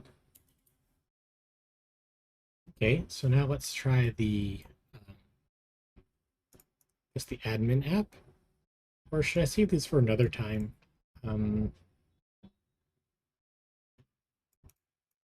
yeah, this was a little bit more stressful than I was hoping, especially right at the end there. You know, when I can't figure out something, like where is that even coming from, and it's not even Googleable. Whew, that's that can be super draining. Um,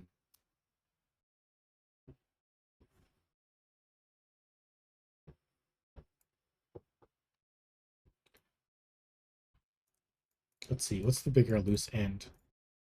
Yeah, let's try changing gears.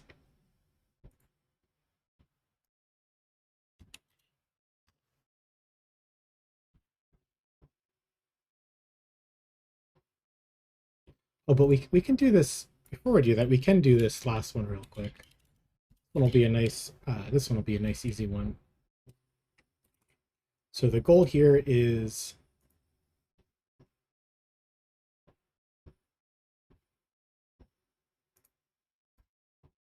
this long chain. We can kind of collapse it so that we don't have to see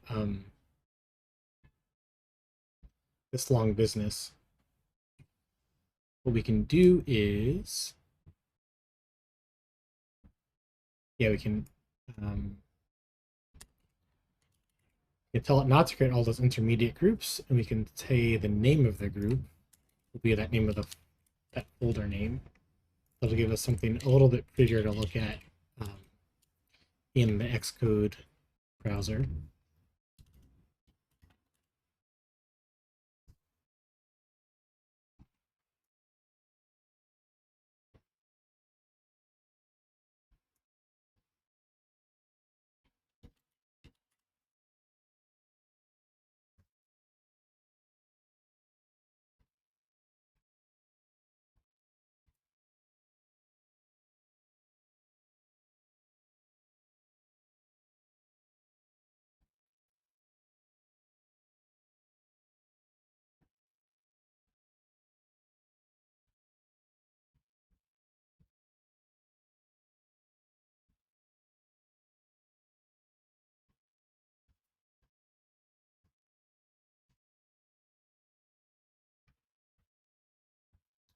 So let's see how it turned out.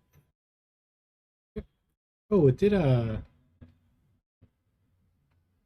kind of double stacked it. That's not exactly what I wanted.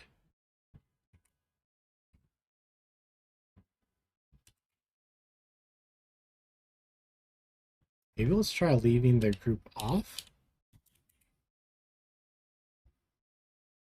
And also, I'm gonna try not running the RMFR anymore. Now that we don't have now that we don't have CocoaPods, it's all just in the project.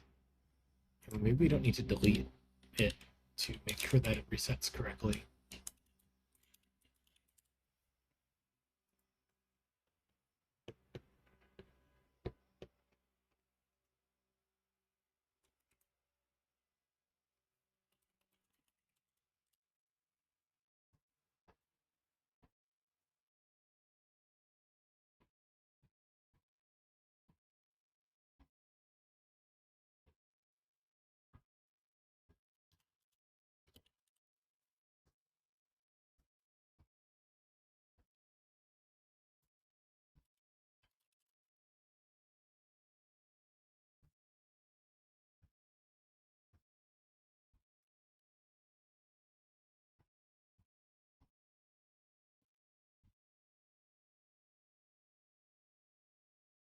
There we go. That's what I would want it to look like.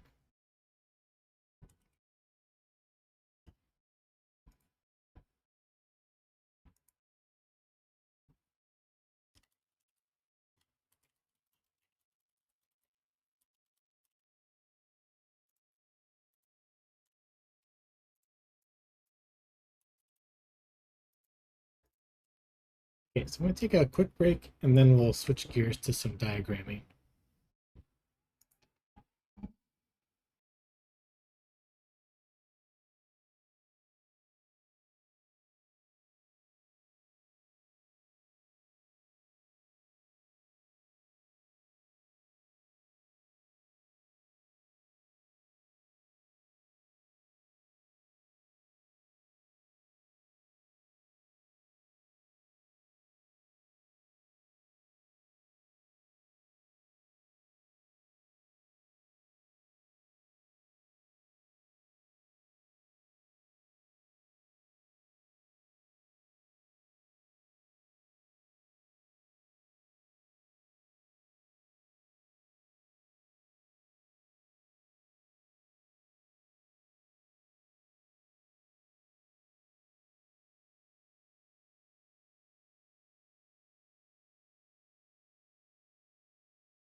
Hey everybody, welcome back. Nice little break. For the first half of the stream, we got further along with converting from CocoaPods to Swift Package Manager for my main app. And then I guess the two sub apps of that main app still need some work. That was that was enough of that for today. I do want to make sure we do a little bit of FQAuth, which is of course an open source server for auth for your own apps, focusing on signing in with Apple and signing with Google. And of course, starting off with signing with Apple, and we'll get to signing with Google a little bit later. So we made some diagrams for many of the other flows. Of course, in a microservice architecture, I wanted to draw out what it would look like to use the FQAuth library in your own microservices. So I guess I just have to I have to show the show the what's it called?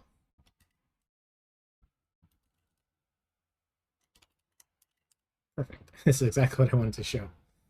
It doesn't all fit in one photo. Open image in new tab. There we go.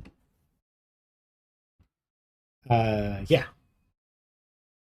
So I guess the basic idea is you have the user's phone, and every time I click, it zooms in. Okay. We have all these flows kind of mapped out in the library, GitHub. And I guess this flow here, the user's phone to a different microservice, is the one that I wanted to map out for today.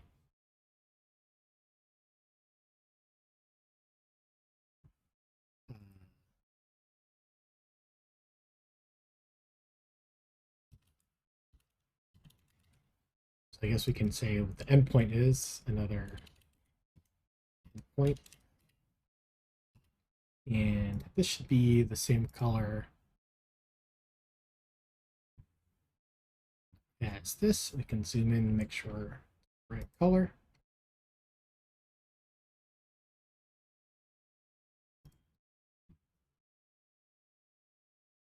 And Apple and the FQAuth database are nowhere to be seen here. So let's delete those.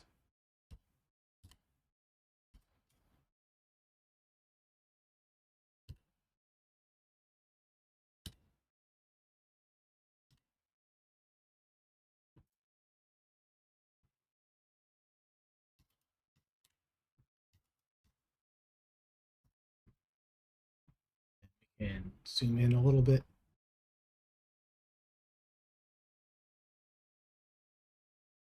Move this up.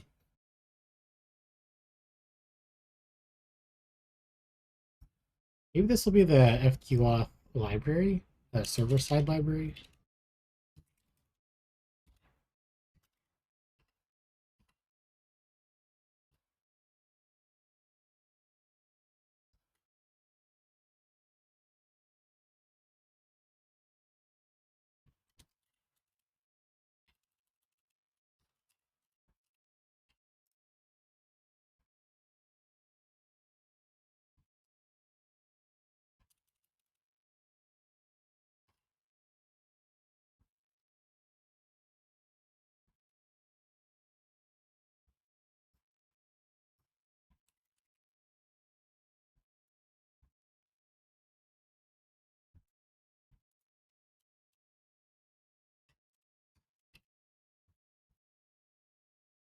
And this will say, I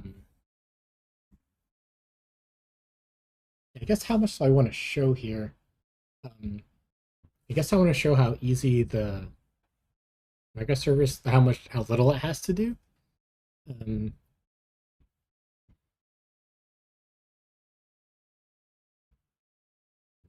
You can validate the auth token or validate the auth token for a role.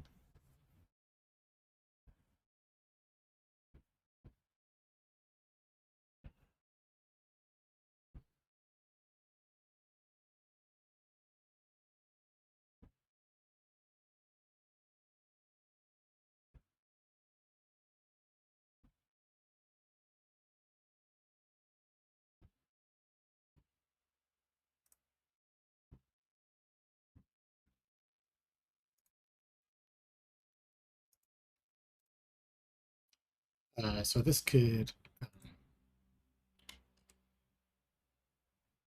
so I could say just returns back the roles that they have for now. Um, but of course that can easily be simplified.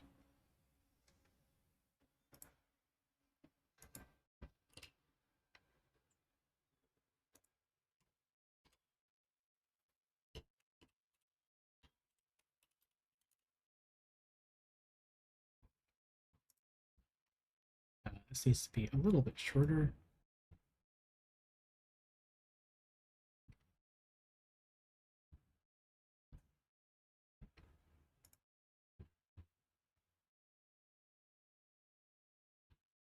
And maybe down a touch.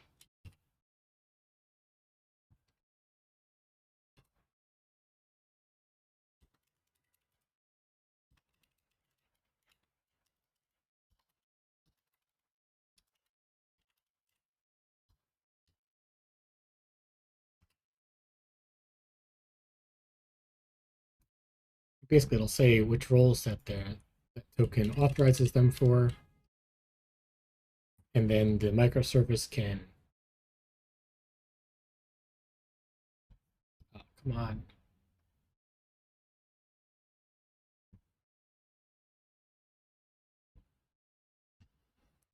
can maybe reject or or accept.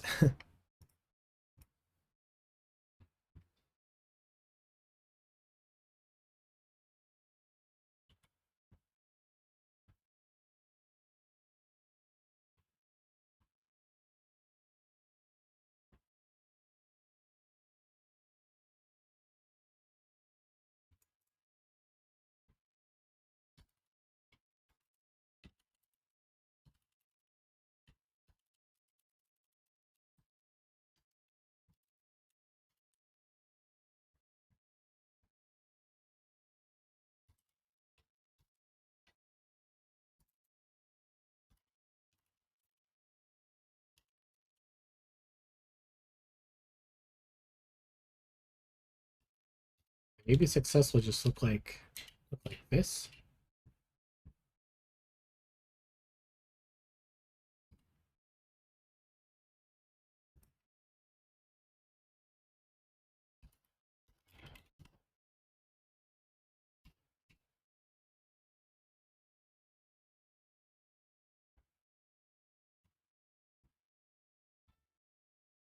Shift, copy, paste.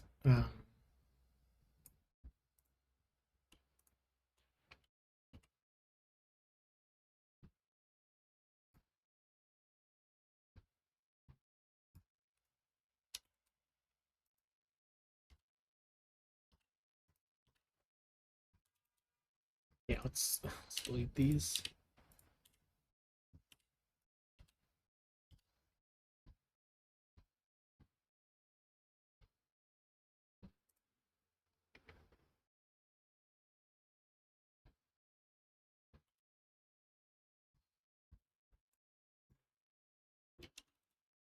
Is will authorize for this endpoint.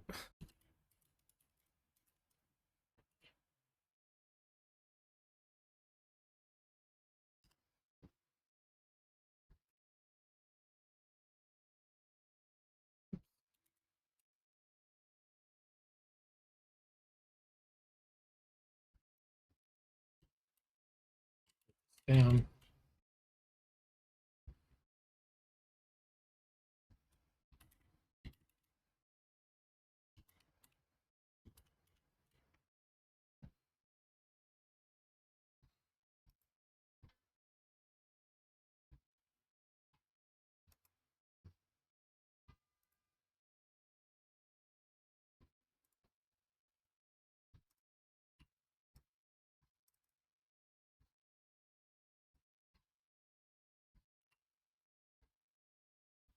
kind of like a decision point, I guess.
You're going to show like it's either forbidden or you go ahead and process the request and show success.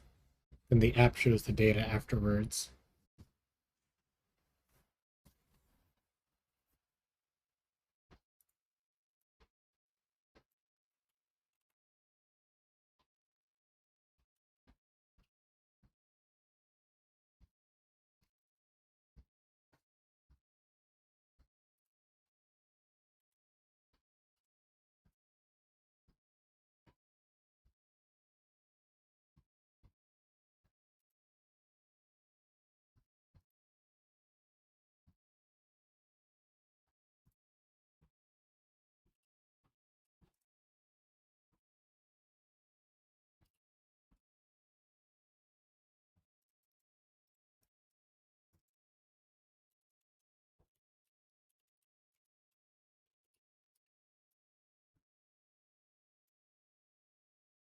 And yeah, Apple has nothing to do with anything here, which I guess means everything can maybe move over a little bit.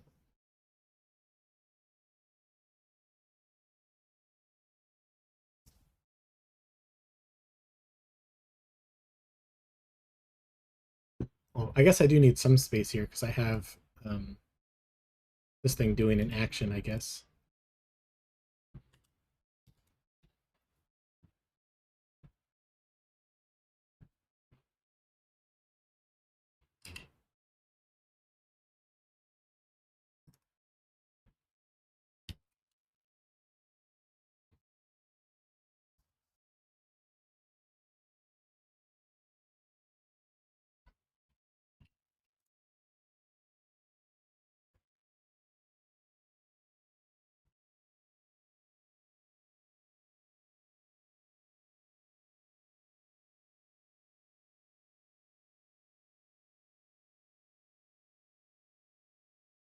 Yeah, something like that maybe.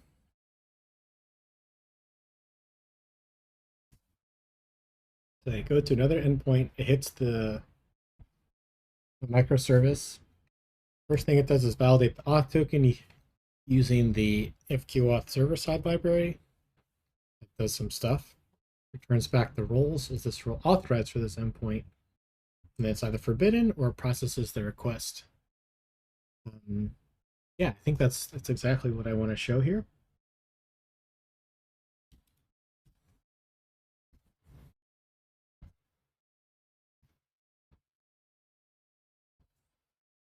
So let's go ahead and export this.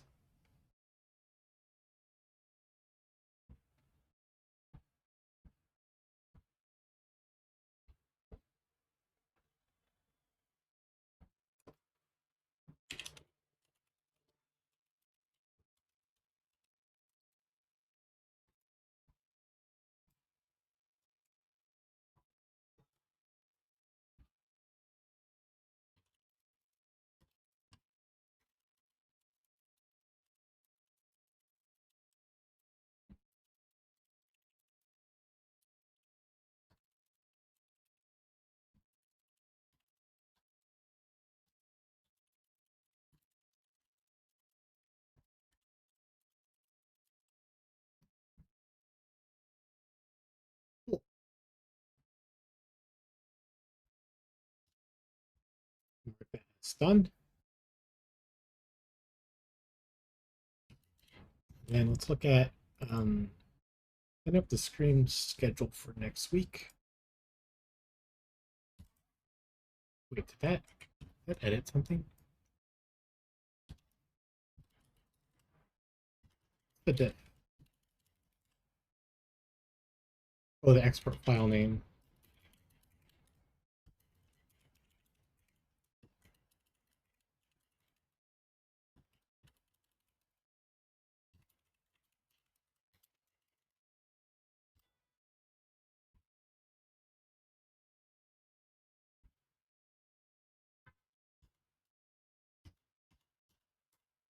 Shows all the windows.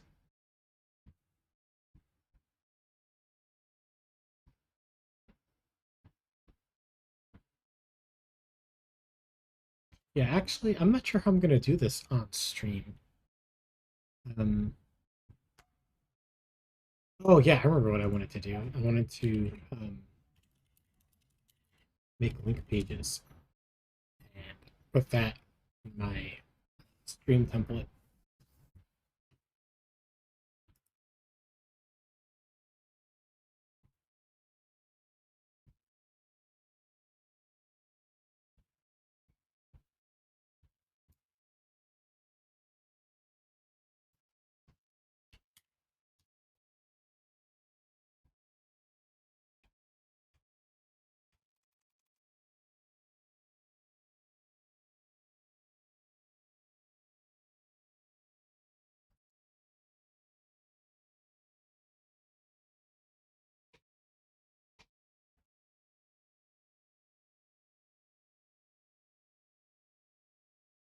Yeah, I guess the easy one would be Twitter.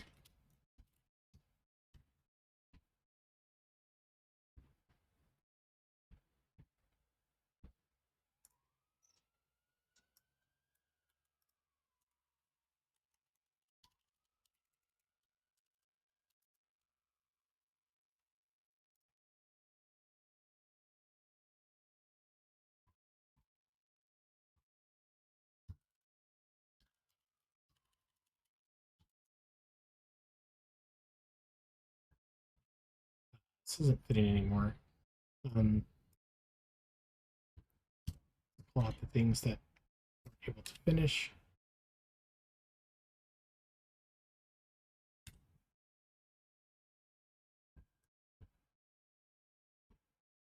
And swap the order of these two.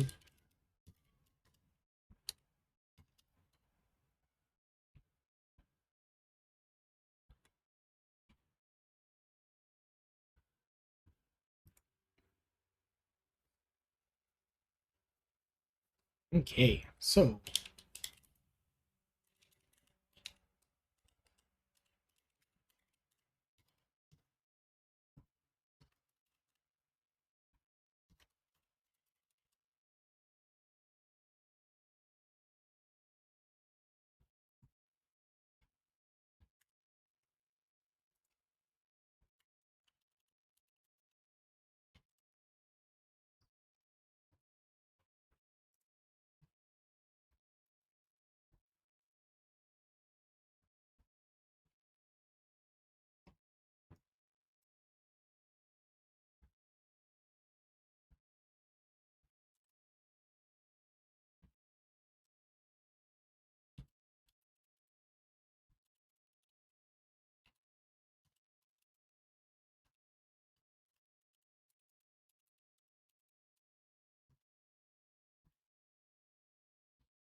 It's a little plain. It's a little heavy on the footer there.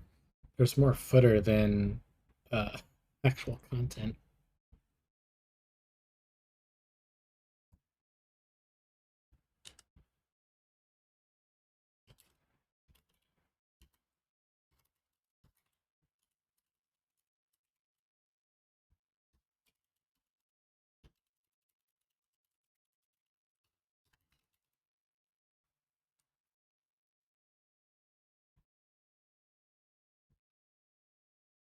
Kind of want it to like also go to that page when it loads, maybe.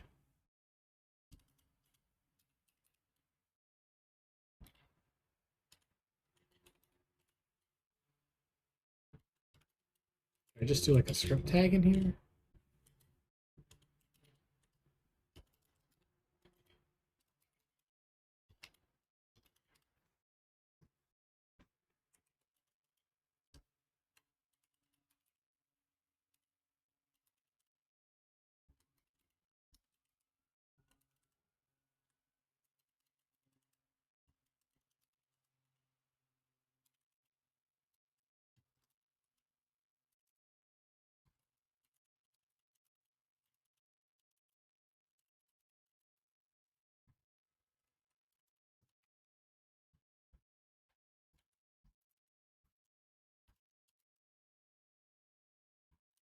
All that works.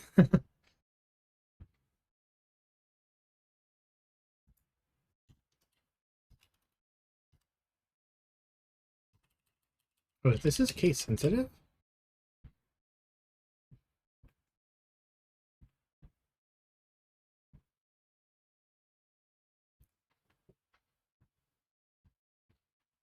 That would be kind of unfortunate. What's this error? Type string is not assignable to type string or location and location. Well, it's working though.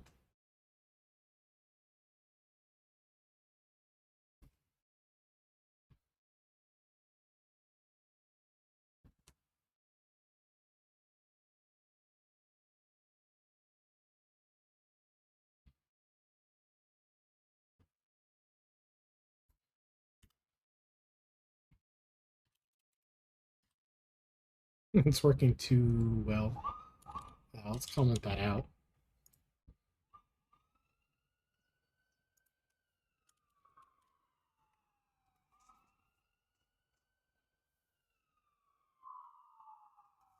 Yeah, because I did something here for like iCal.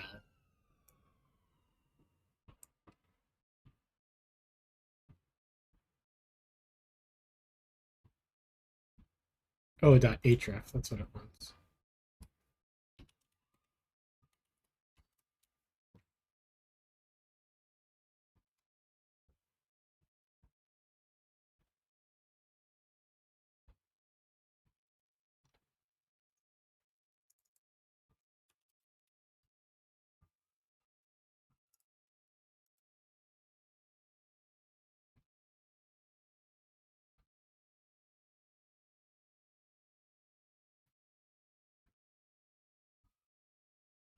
Like it needs like a title of some kind though. Oh yeah, it has one.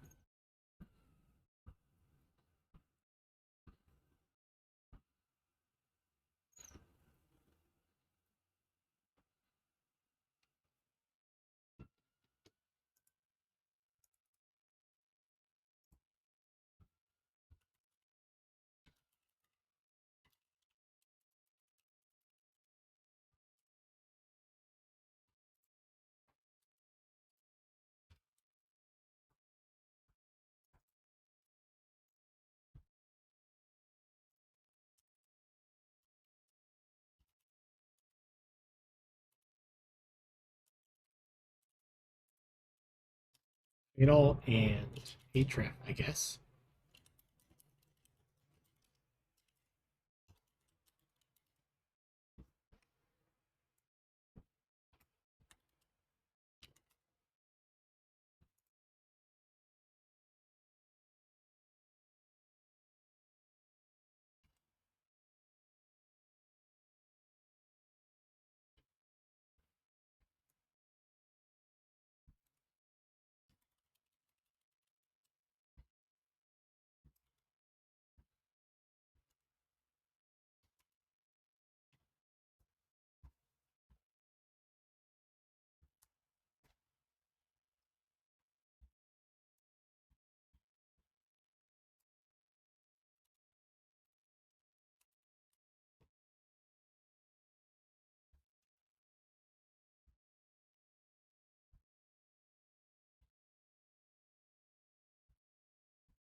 It was supposed to be const. There we go.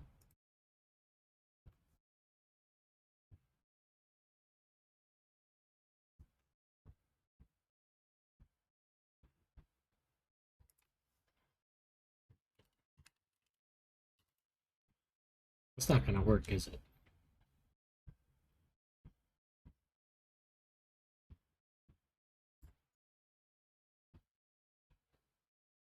I guess this is more of a layout than a page.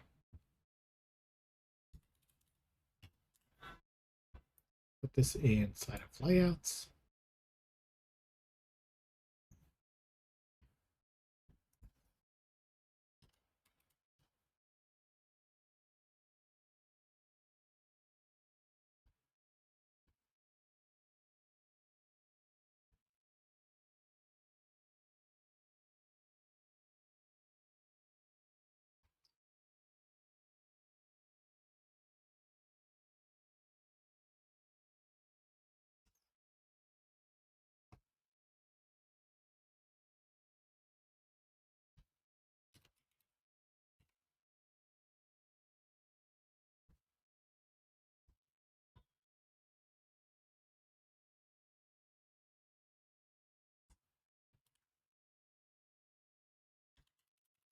And we can pass in title,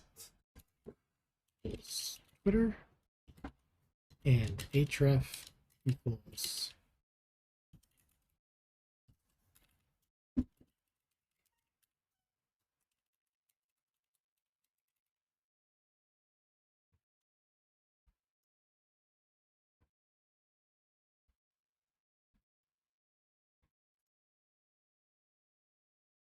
this is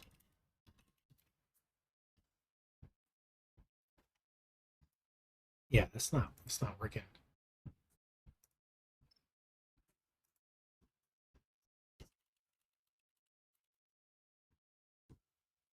This is upset.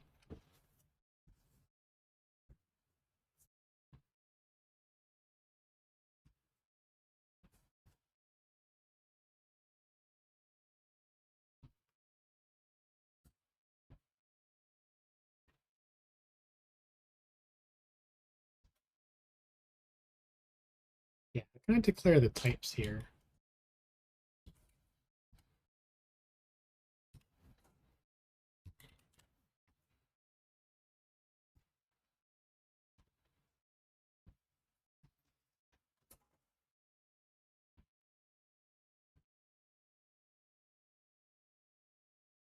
Here we go.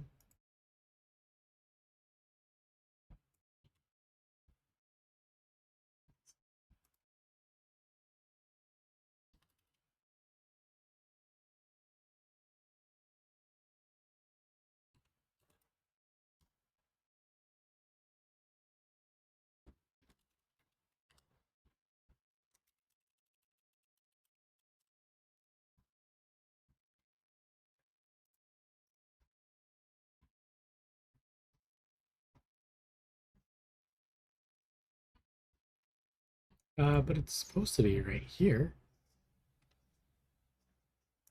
Let's use source.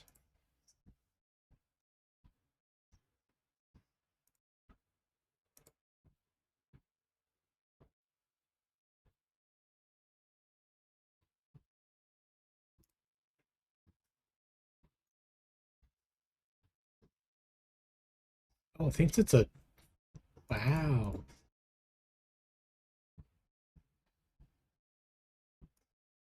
So how do I use this down here?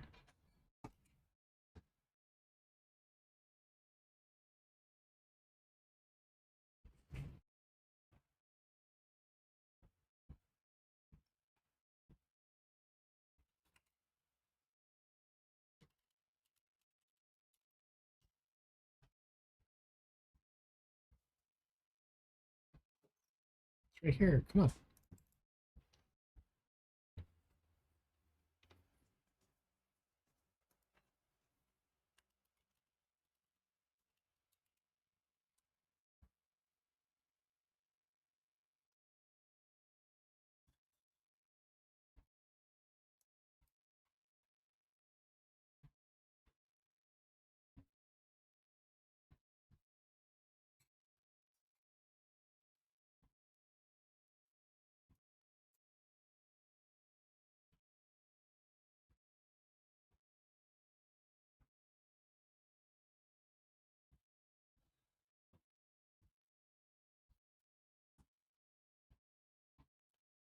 Guess we can try this.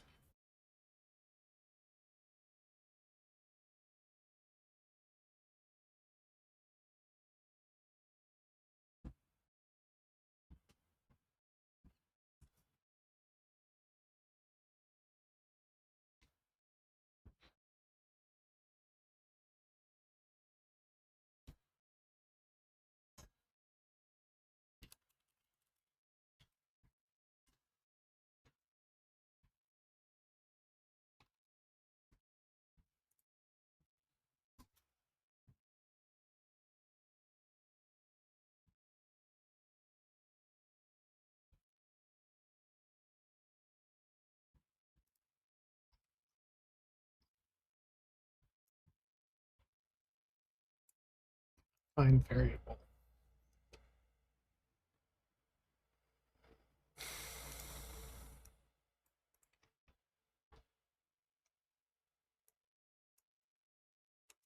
You have to put it like inside.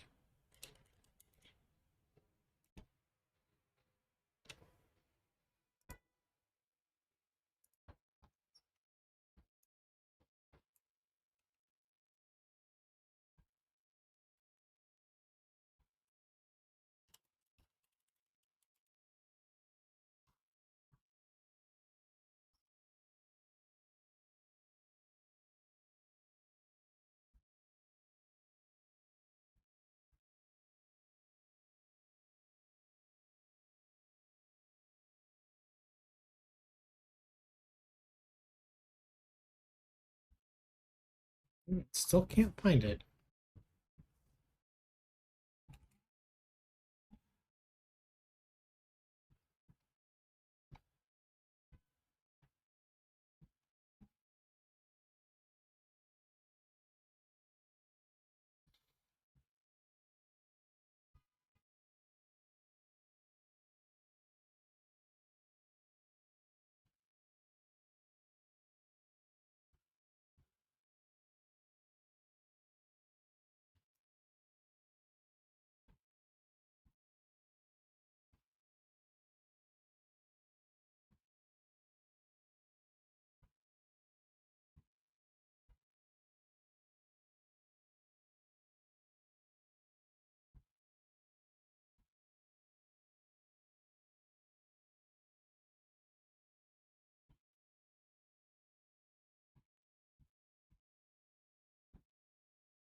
Hmm.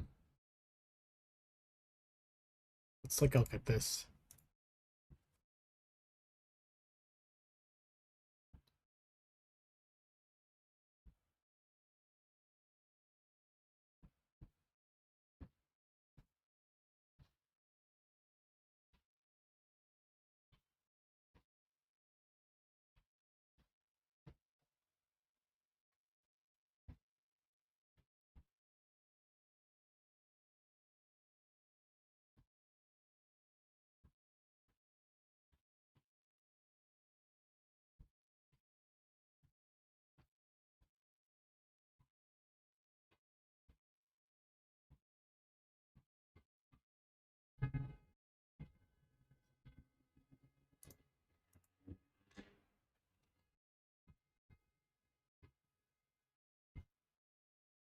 Oh, is this what I'm trying to do? Oh, here we go. Maybe? Oh, yeah, here we go. Here we go.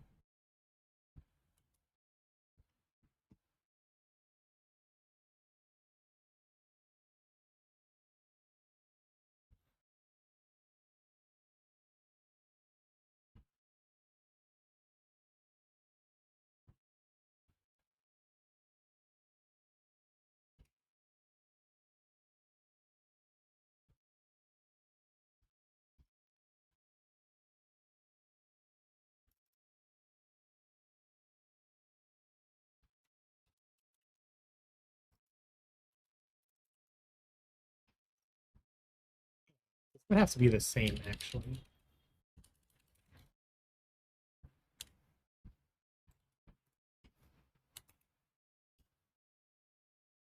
Object not found. Thanks. Uh, oh,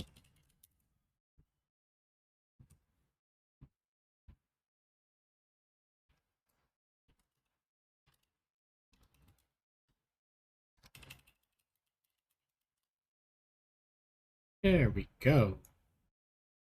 There we go.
Let's see how that looks.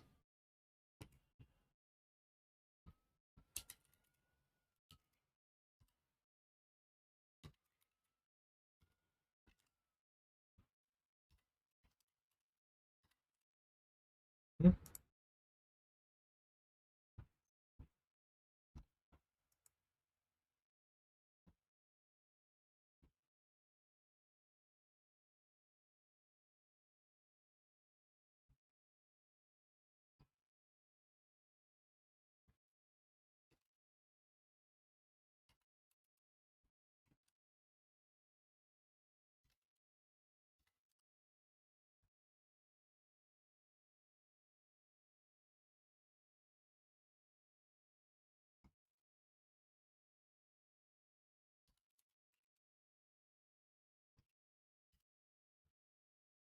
Oh, I see.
Yeah, maybe the link loading. I'm not sure if that's a good idea or not.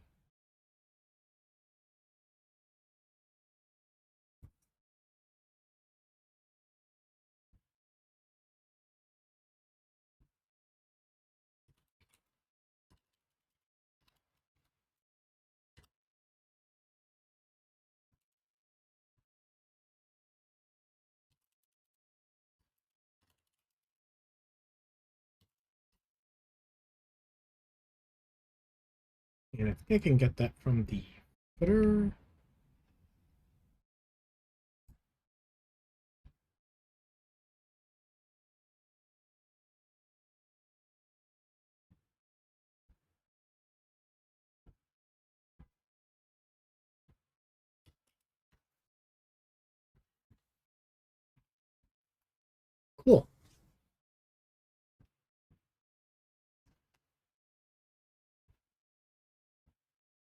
Guess those are the big ones.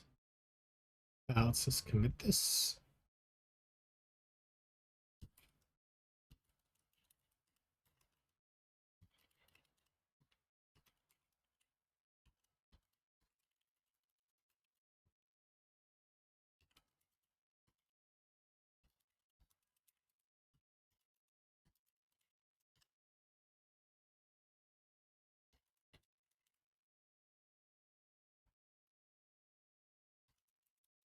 We can reconcile.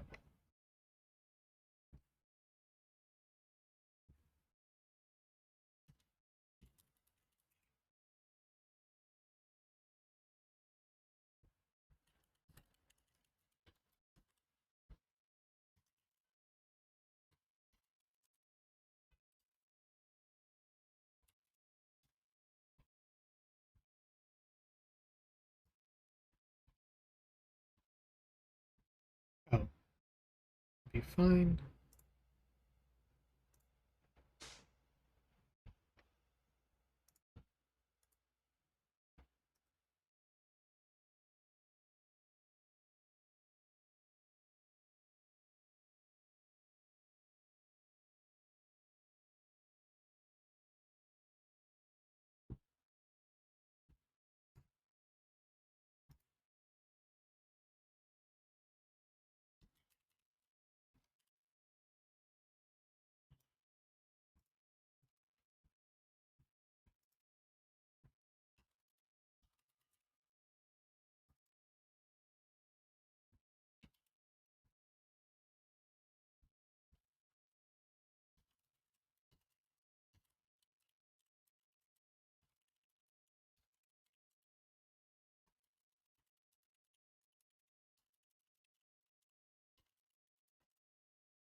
Hey, it's good. We can head down to the stream schedule.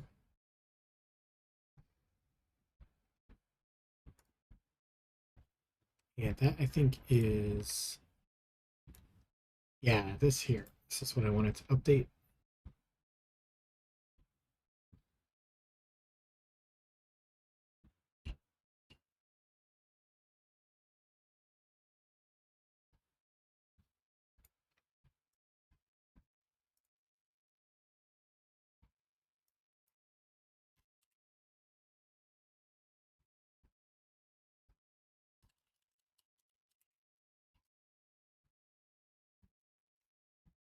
Let's see if we can close this.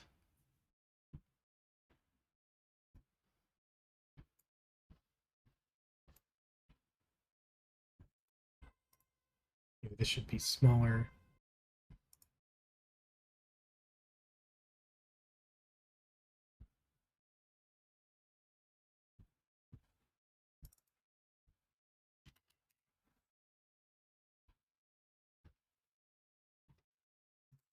Do we need the Instagram link? Oh, on this page.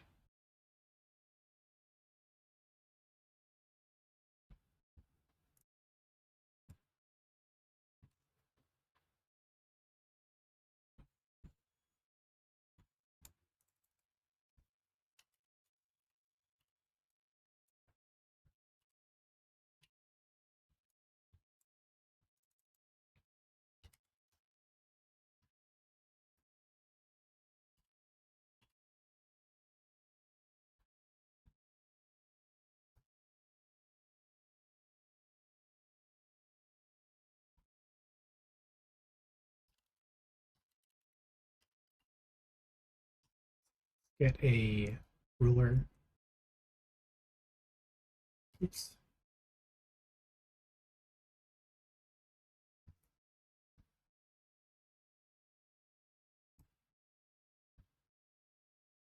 Actually, pretty good. Maybe just another hair down.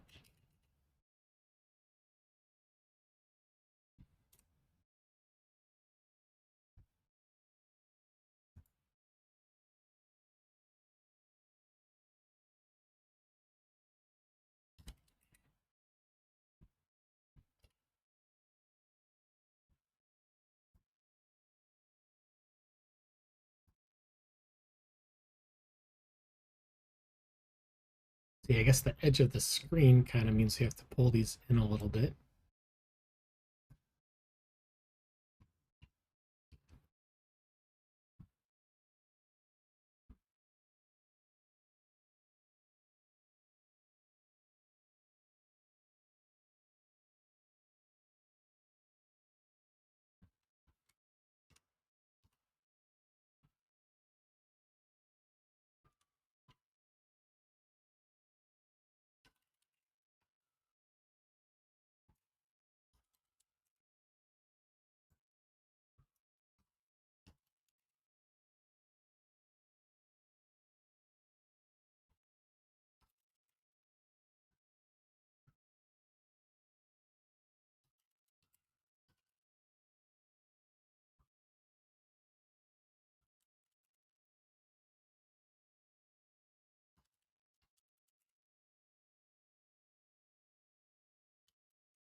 And we've got to change the colors or the font or something to make one look like the heading, the other one look like the value.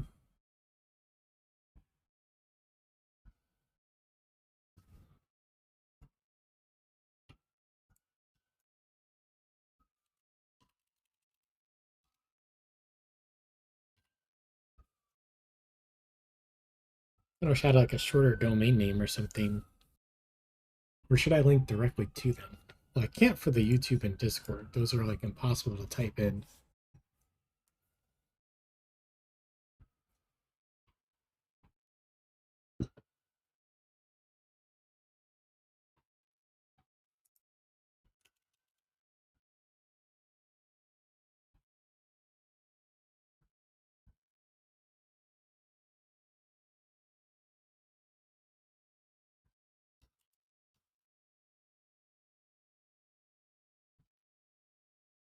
Okay, let's bring in the side menu again.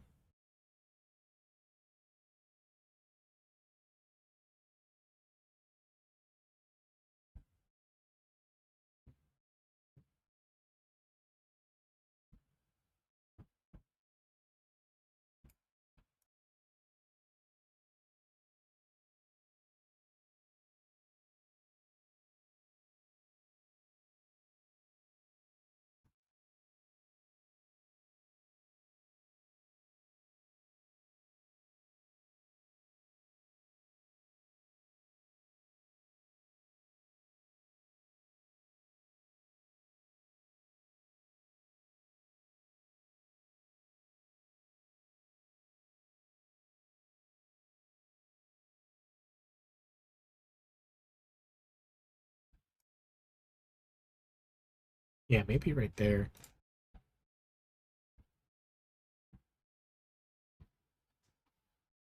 87, 185.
Cool.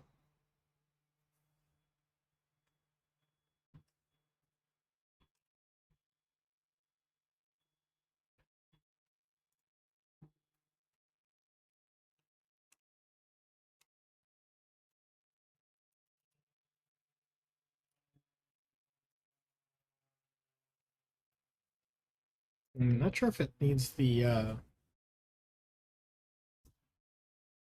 this thing or not.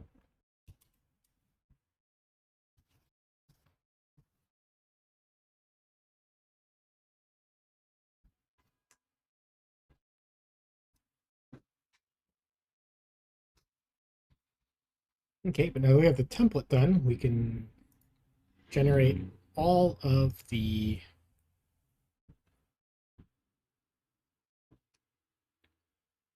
images for the stream. Where is it?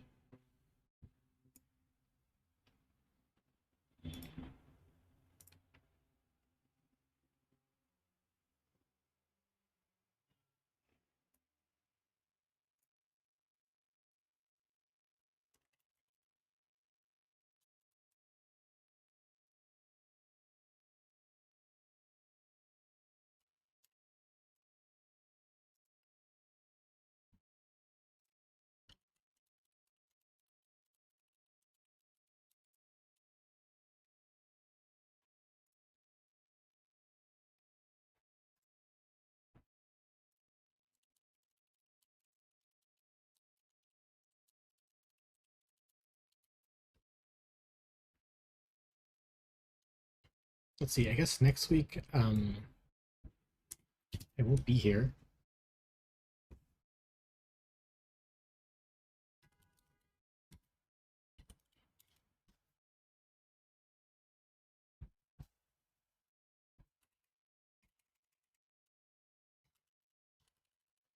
So let's see. Let's head over to that directory.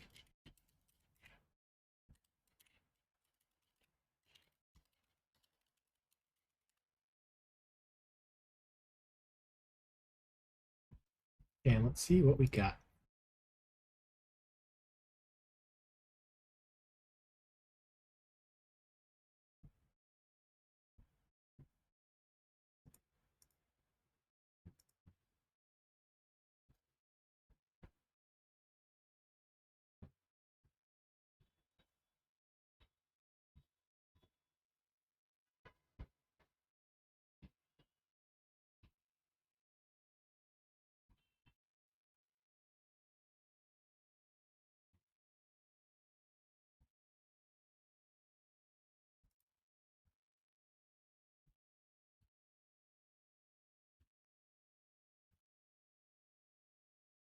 I guess this is the only one that's broken.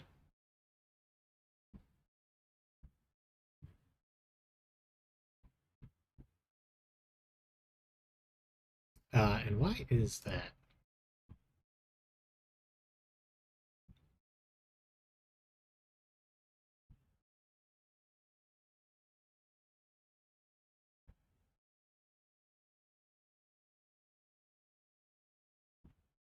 I have an image config for it for this week.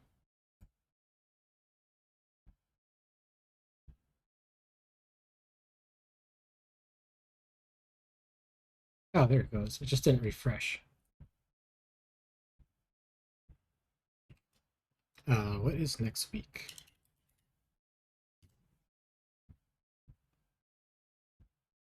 Today?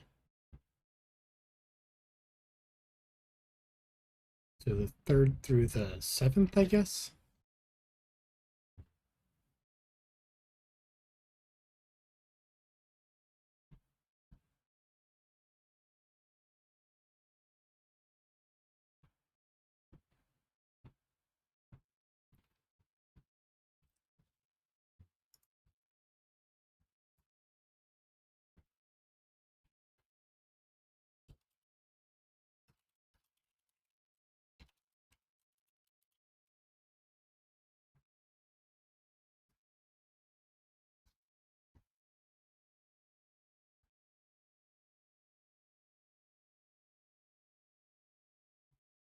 Yeah, so I guess this was to my general schedule, or is this my... I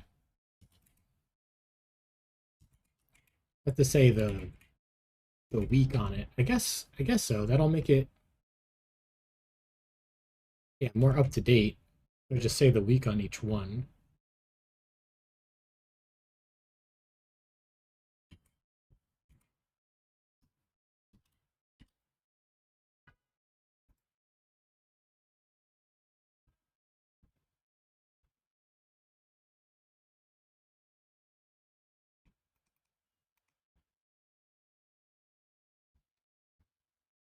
Maybe no stream has to like look different.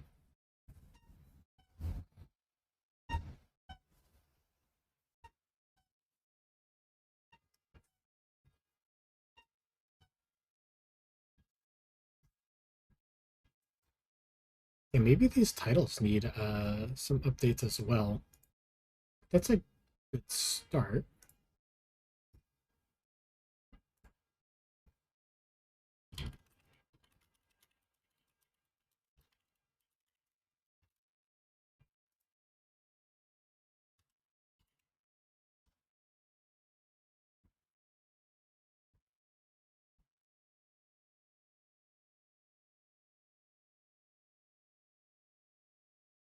Not convinced about this links thing.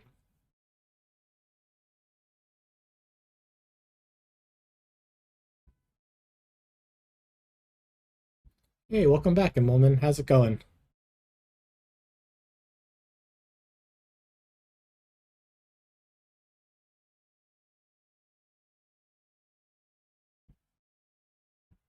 Just editing my stream templates.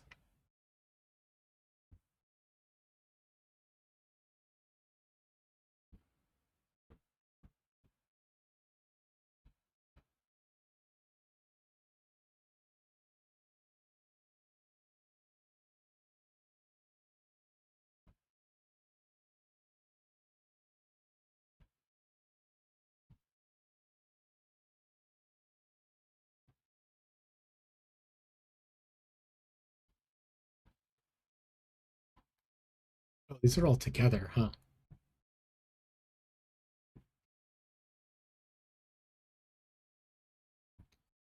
Immelman says, can't stay long, but I wanted to check in on the conversion. We did quite a bit. I can show you real quick. Yeah, we got everything kind of moved over. The main app builds and our alpha target builds. Um, yeah, Xcode is really nice for just importing some files to a project. Um, we decided to, I think where we left off last time was the some files from the server side we wanted to include on the iOS side. And so we're just using Xcode to sort of point to those files. Um, Another neat thing we did was in, where is it?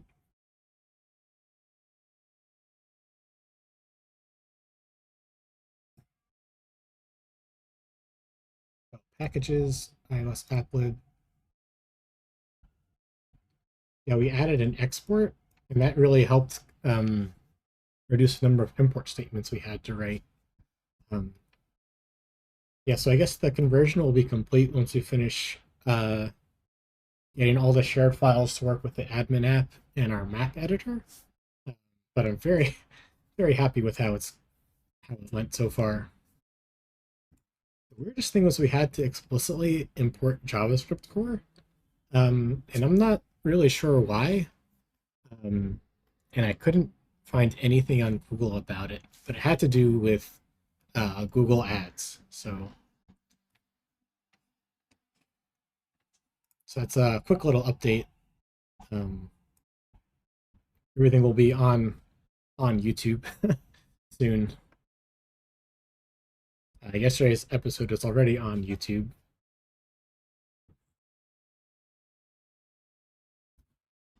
And I was just thinking through everything that was rendered. I was thinking that like when we say no, I'm not going to be here on October 5th. Um,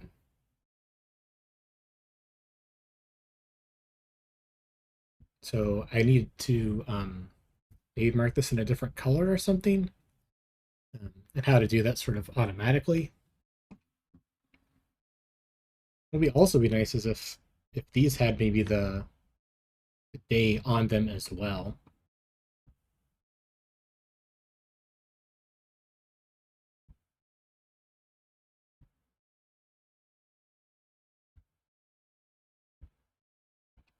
So like what could I do? I could do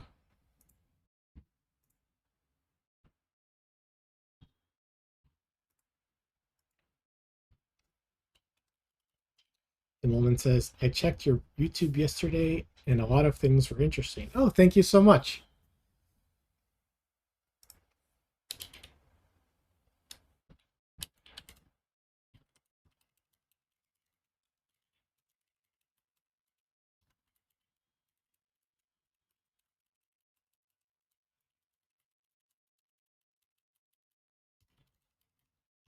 See how this looks.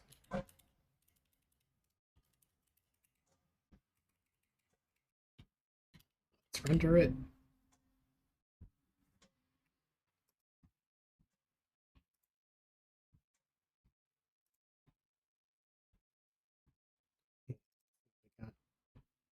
Yeah, the new line doesn't really come through, huh?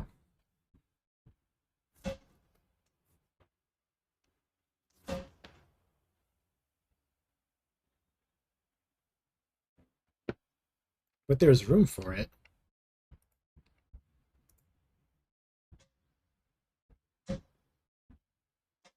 Let's open this in Xcode, actually.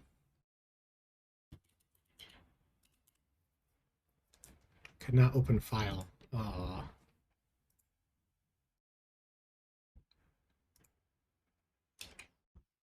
Woman says, that's a pretty nice way to make your schedule. Oh, thank you so much.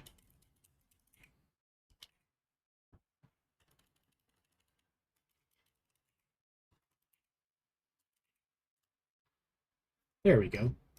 Now I'll have Xcode autocomplete and all that stuff.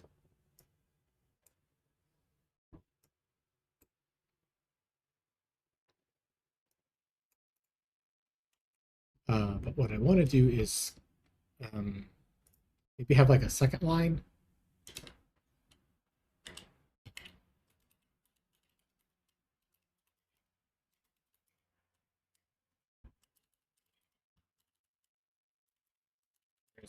There it is. Monday 1 and Monday 2, and then kind of replace that way. Yeah, these might have to be separate text boxes. That's what I had to do down here.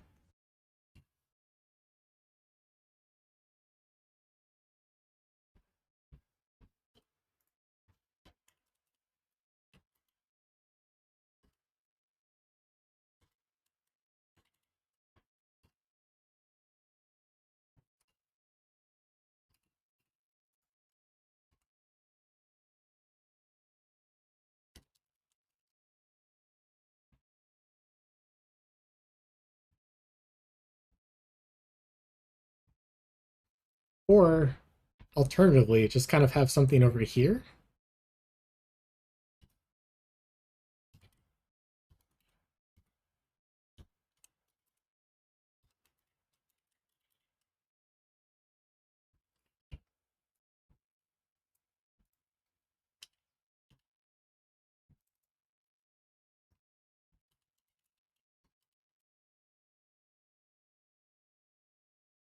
That might be a little bit easier to do.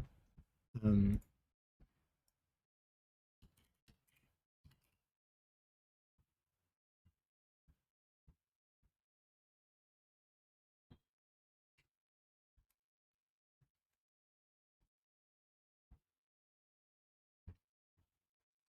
let's see.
maybe the date range should go on the schedule instead of on the image configuration.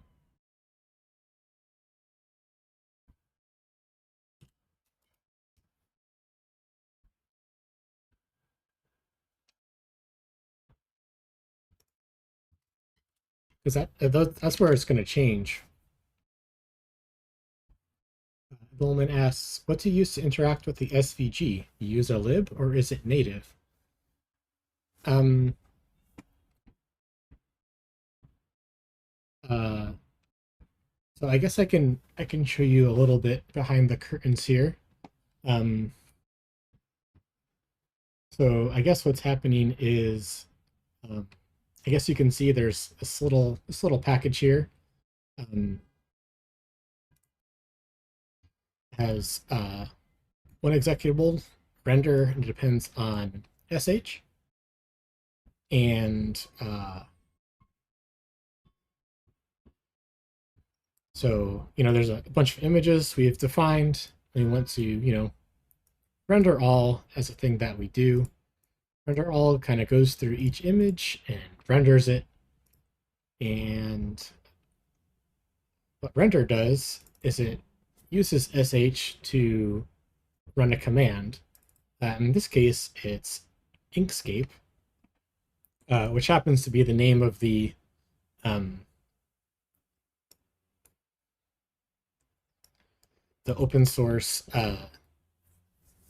image editor that I'm using.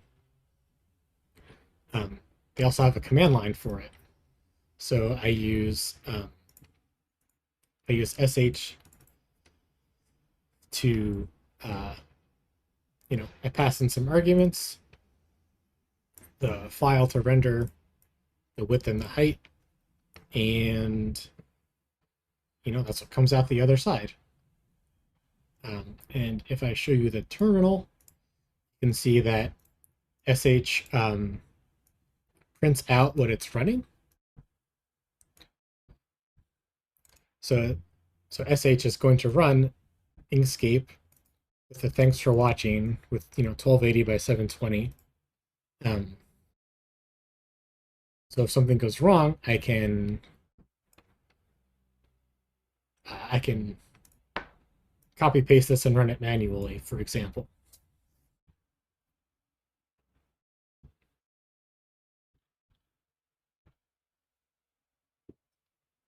And what is sh? sh is basically a tiny wrapper around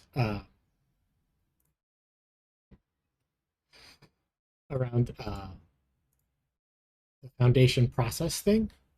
And it's just like some syntactic sugar around it to make it much easier to run an external process. And it has sync and async await versions as well. And that's on my, it's available on my GitHub. If you want to check it out more.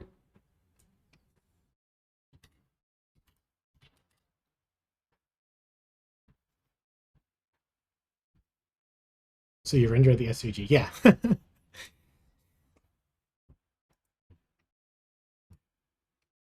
Okay, I'll look it up. Yeah, here's the link if you're curious about sh. Dropped it in the chat.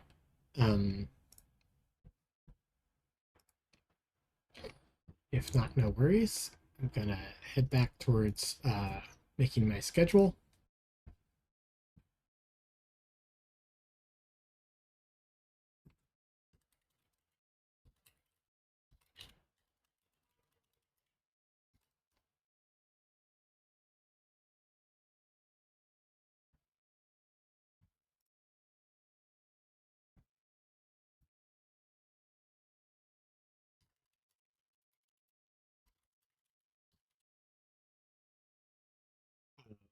The woman asks why async though.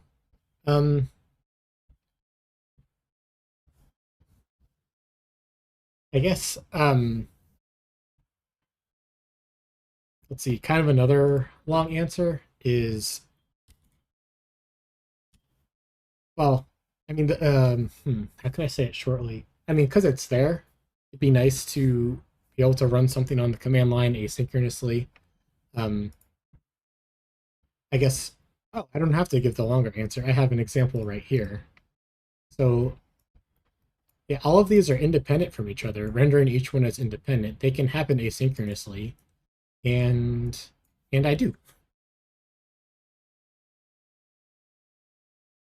It's like take an SVG, insert in the template variables, and then render the SVG with Inkscape. Like those all happen. And so those don't need to happen in order. They can all happen asynchronously. Does it actually save time? I mean, it's so quick, it's probably negligible. It's like 5 files or whatever it is.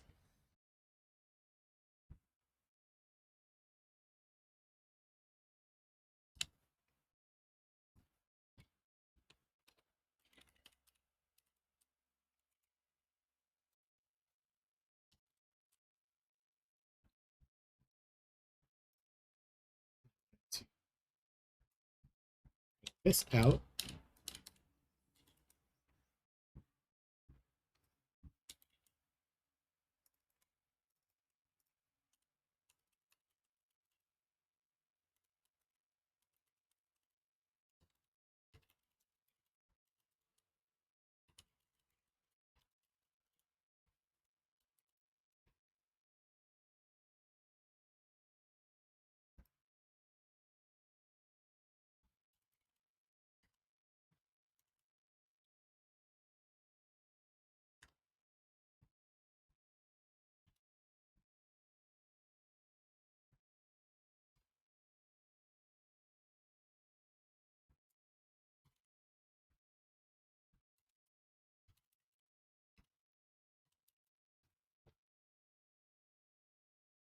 Expected a comma.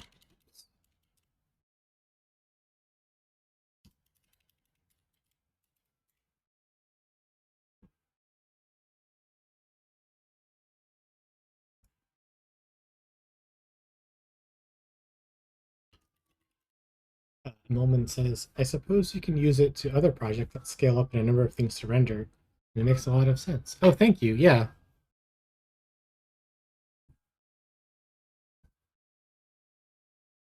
Yeah, because I also use SH for pushing stuff to the App Store. Um, and the plan is to make that asynchronous also, but I haven't yet. Um, Here's my App Store script. Um, it's like running Xcode build and stuff. Um, and this is all a little bit of a wrapper around SH just to run Xcode build with a little bit of type safety. Um, the, the plan is, hopefully to make this async one day and build my alpha build and my App Store build kind of at the same time. A project for another day.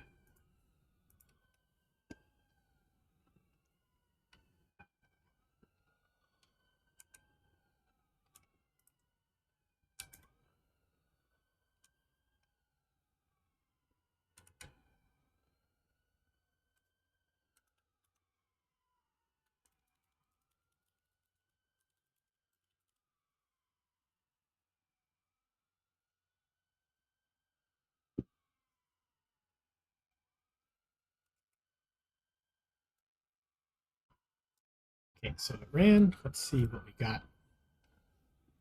Oh, oops. I didn't save it or something. Oh, yeah, I just didn't save it. Okay.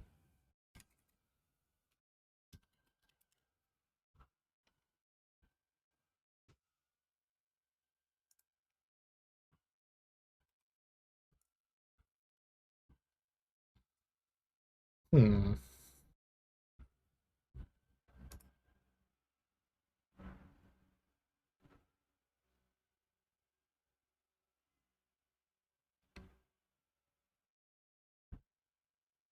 This needs to go somewhere else.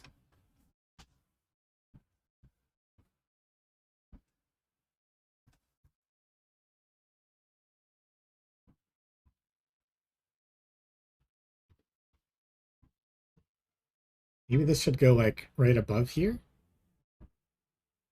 and lose the subtitle.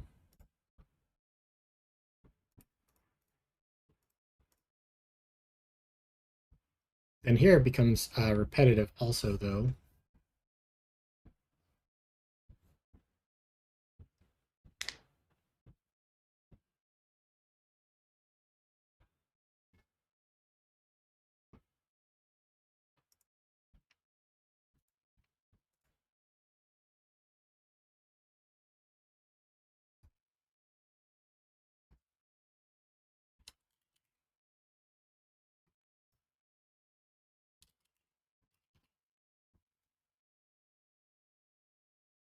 Can I hide this? I don't really want to delete it.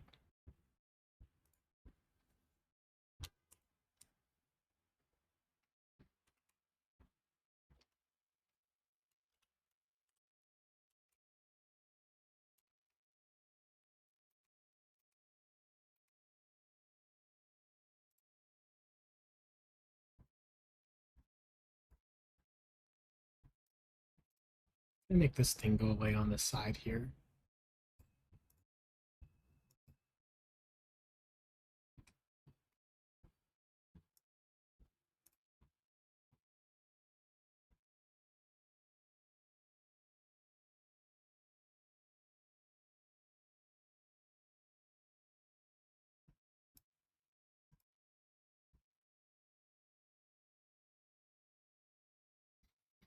Hmm.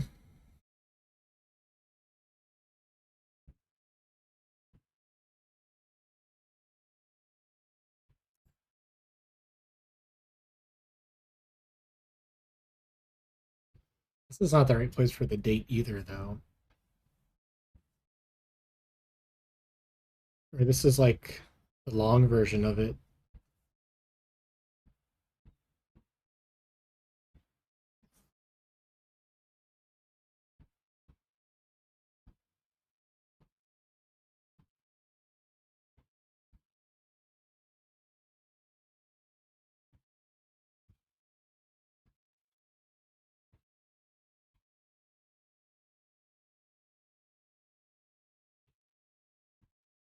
Hmm.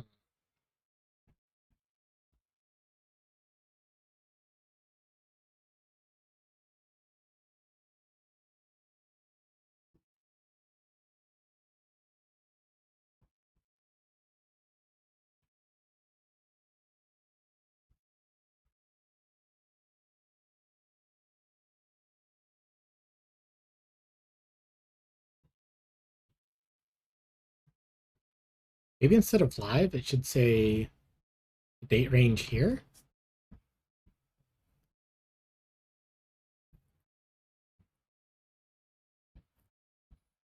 Or go back to like the 3-line approach where it's like Monday, October 3rd, 2 to 5.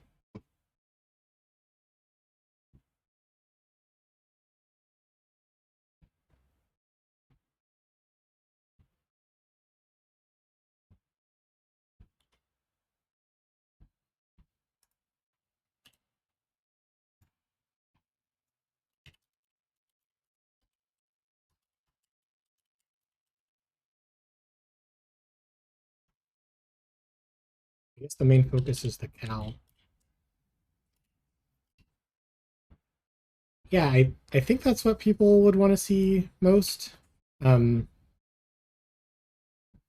'Cause I guess this shows up when the stream is down.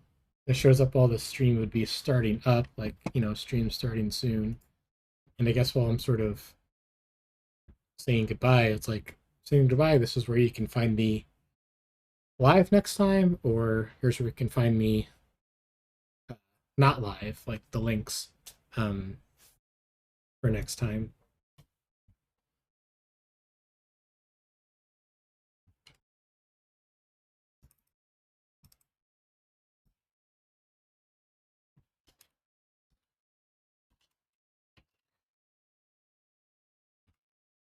I guess because this is Twitch, I think the Twitch schedule is more important, but I could be wrong. I'm definitely open to hearing what folks think.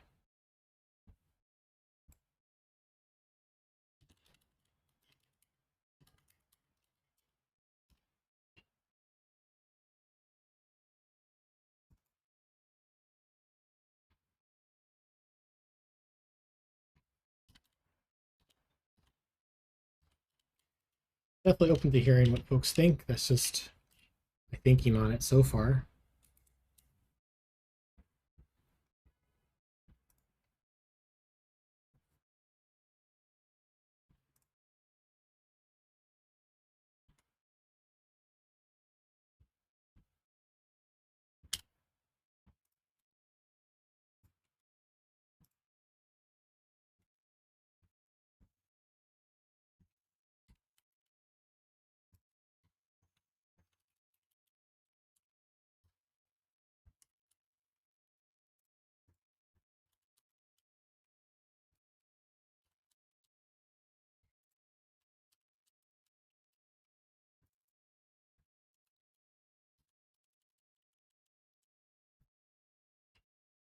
You can have something like this week in the schedule without the date.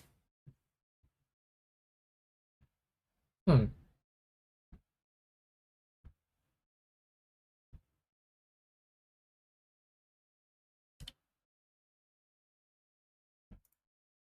Yeah, maybe we'll do that.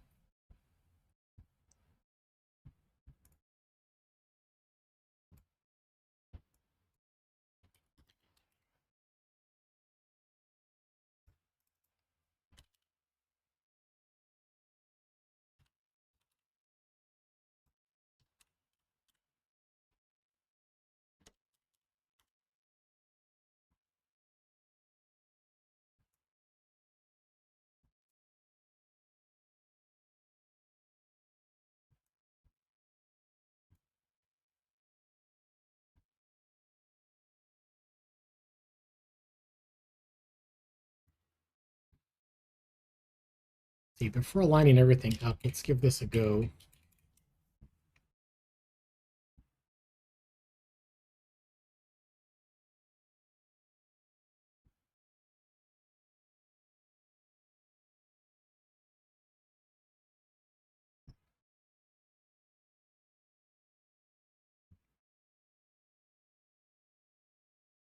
Let's see.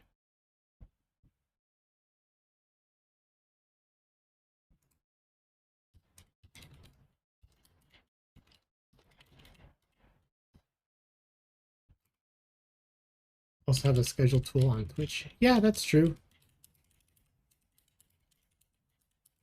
But it's limited to Twitch. Yeah, exactly.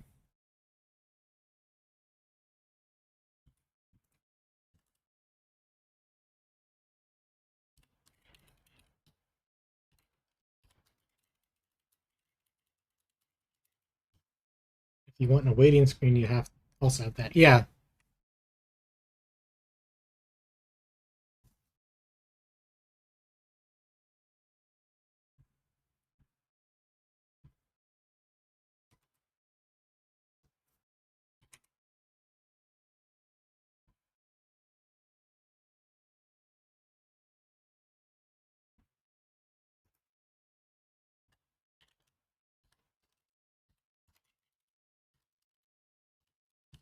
Also want to make this like easy on myself to update.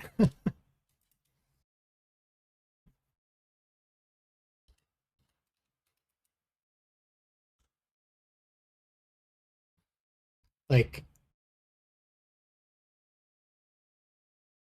and it could definitely be over making this a little too complicated for myself.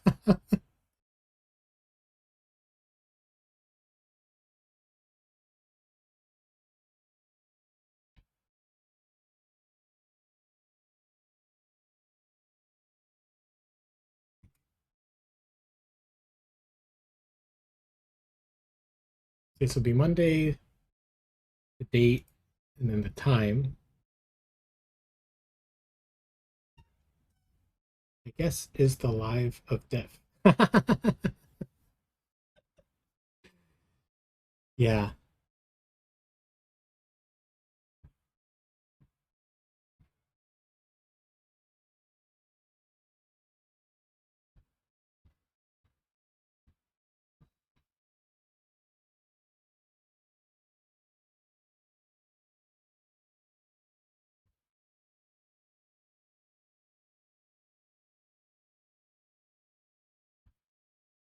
If I put the date range here, it just needs to be smaller, I think.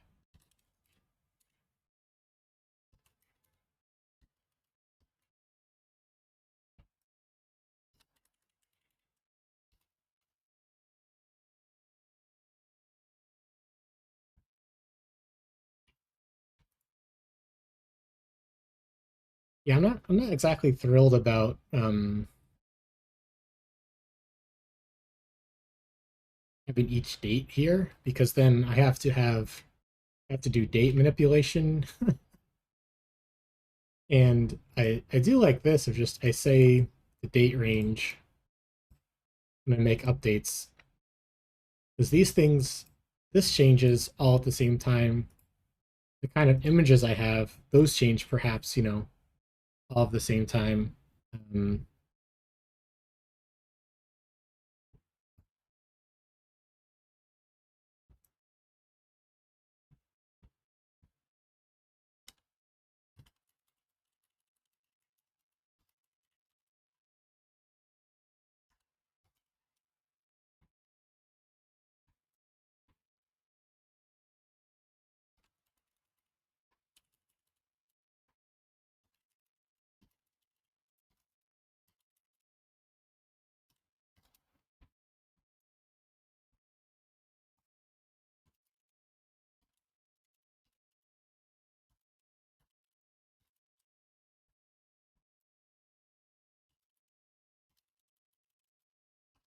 I mean, dates can just get so long though.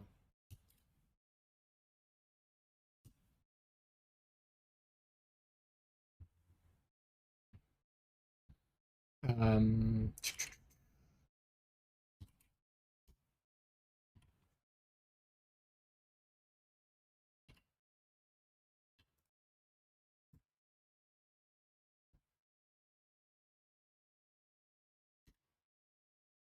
yeah, let's go ahead and hide this thing, the layers.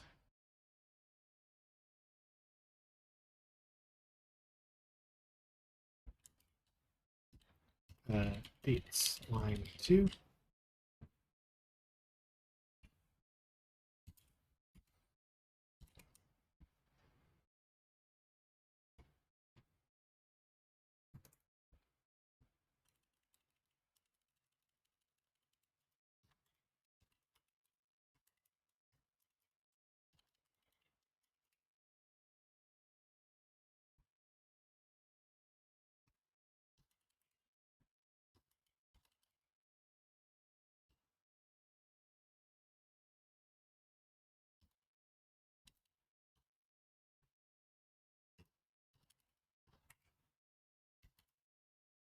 Okay, let's see how this looks.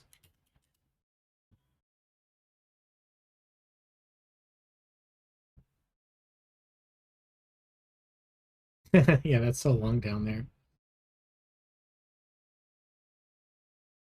It doesn't even fit at the top.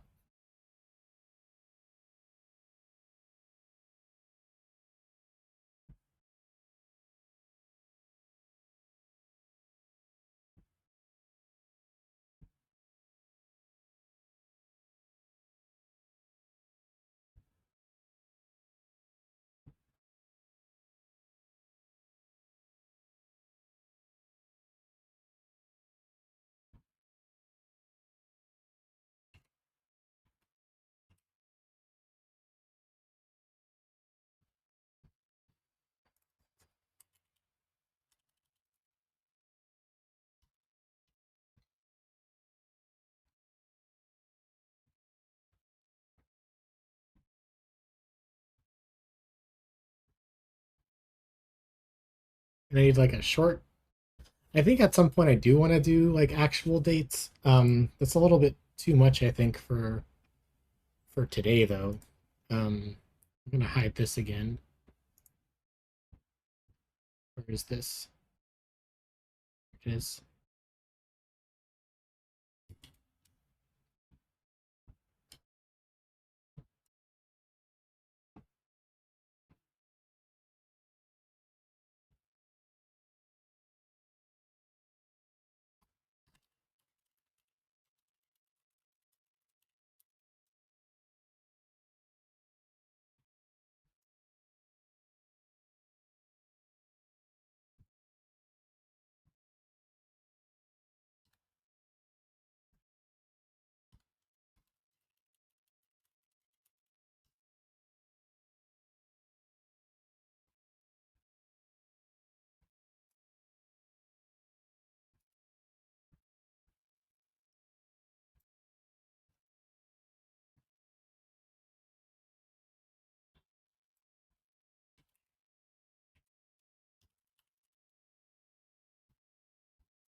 Yeah, the date has to go closer down to here.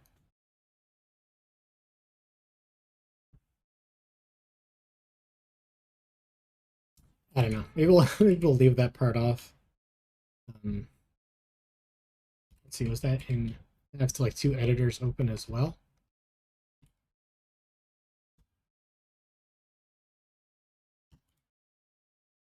Okay, let's see how we're doing here.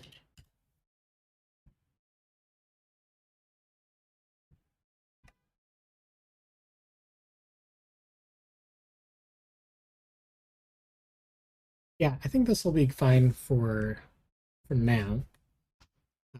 Each time it gets a little bit different.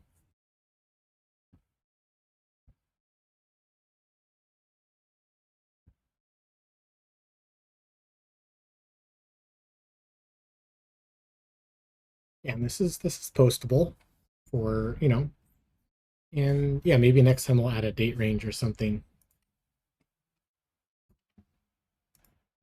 Let's go ahead and commit that. Dates to stream schedule. October 3rd to 7th. It gets the job done. Yeah. I can definitely really go down a hole and really spend a lot of time updating things. But I think this looks, I like how this looks. I like how like each section has a little bit of blue. I like that I am keeping the subtitle. I'm still not sure on the QR code or not, especially because I don't know if it's going to show up on screen or not.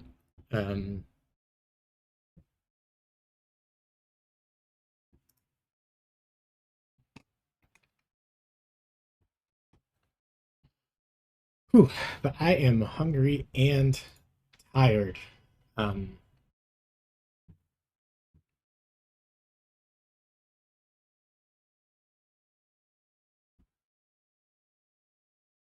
so we got a lot done today, but still a little bit of open tasks on the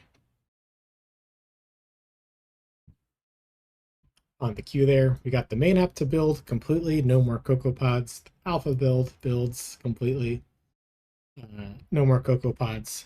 And we have just the admin app and the map app to get working.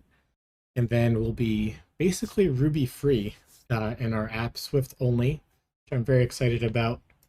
A little bit of cleanup as well there. Then we touched our open source authentication library. We finished up the last diagram that we needed, that we did earlier this week. All right, good to see you, Immelman. See you next time. Have a great evening, morning, or night. And then finally, we did some art updates. We did the stream schedule, and we made link pages to support the adding links in the streams schedule. So we got a lot done. And as you can see, we have a all new schedule. We're going to do 2 p.m. weekdays, although this coming Wednesday I will be out for past episodes. Thank you so much, Immelman. I really appreciate it. For past episodes, you can see my YouTube. For my open source projects, there's my GitHub. For stream updates, please follow Twitter. And to just stay in touch, please join me on Discord. I'll see you Monday.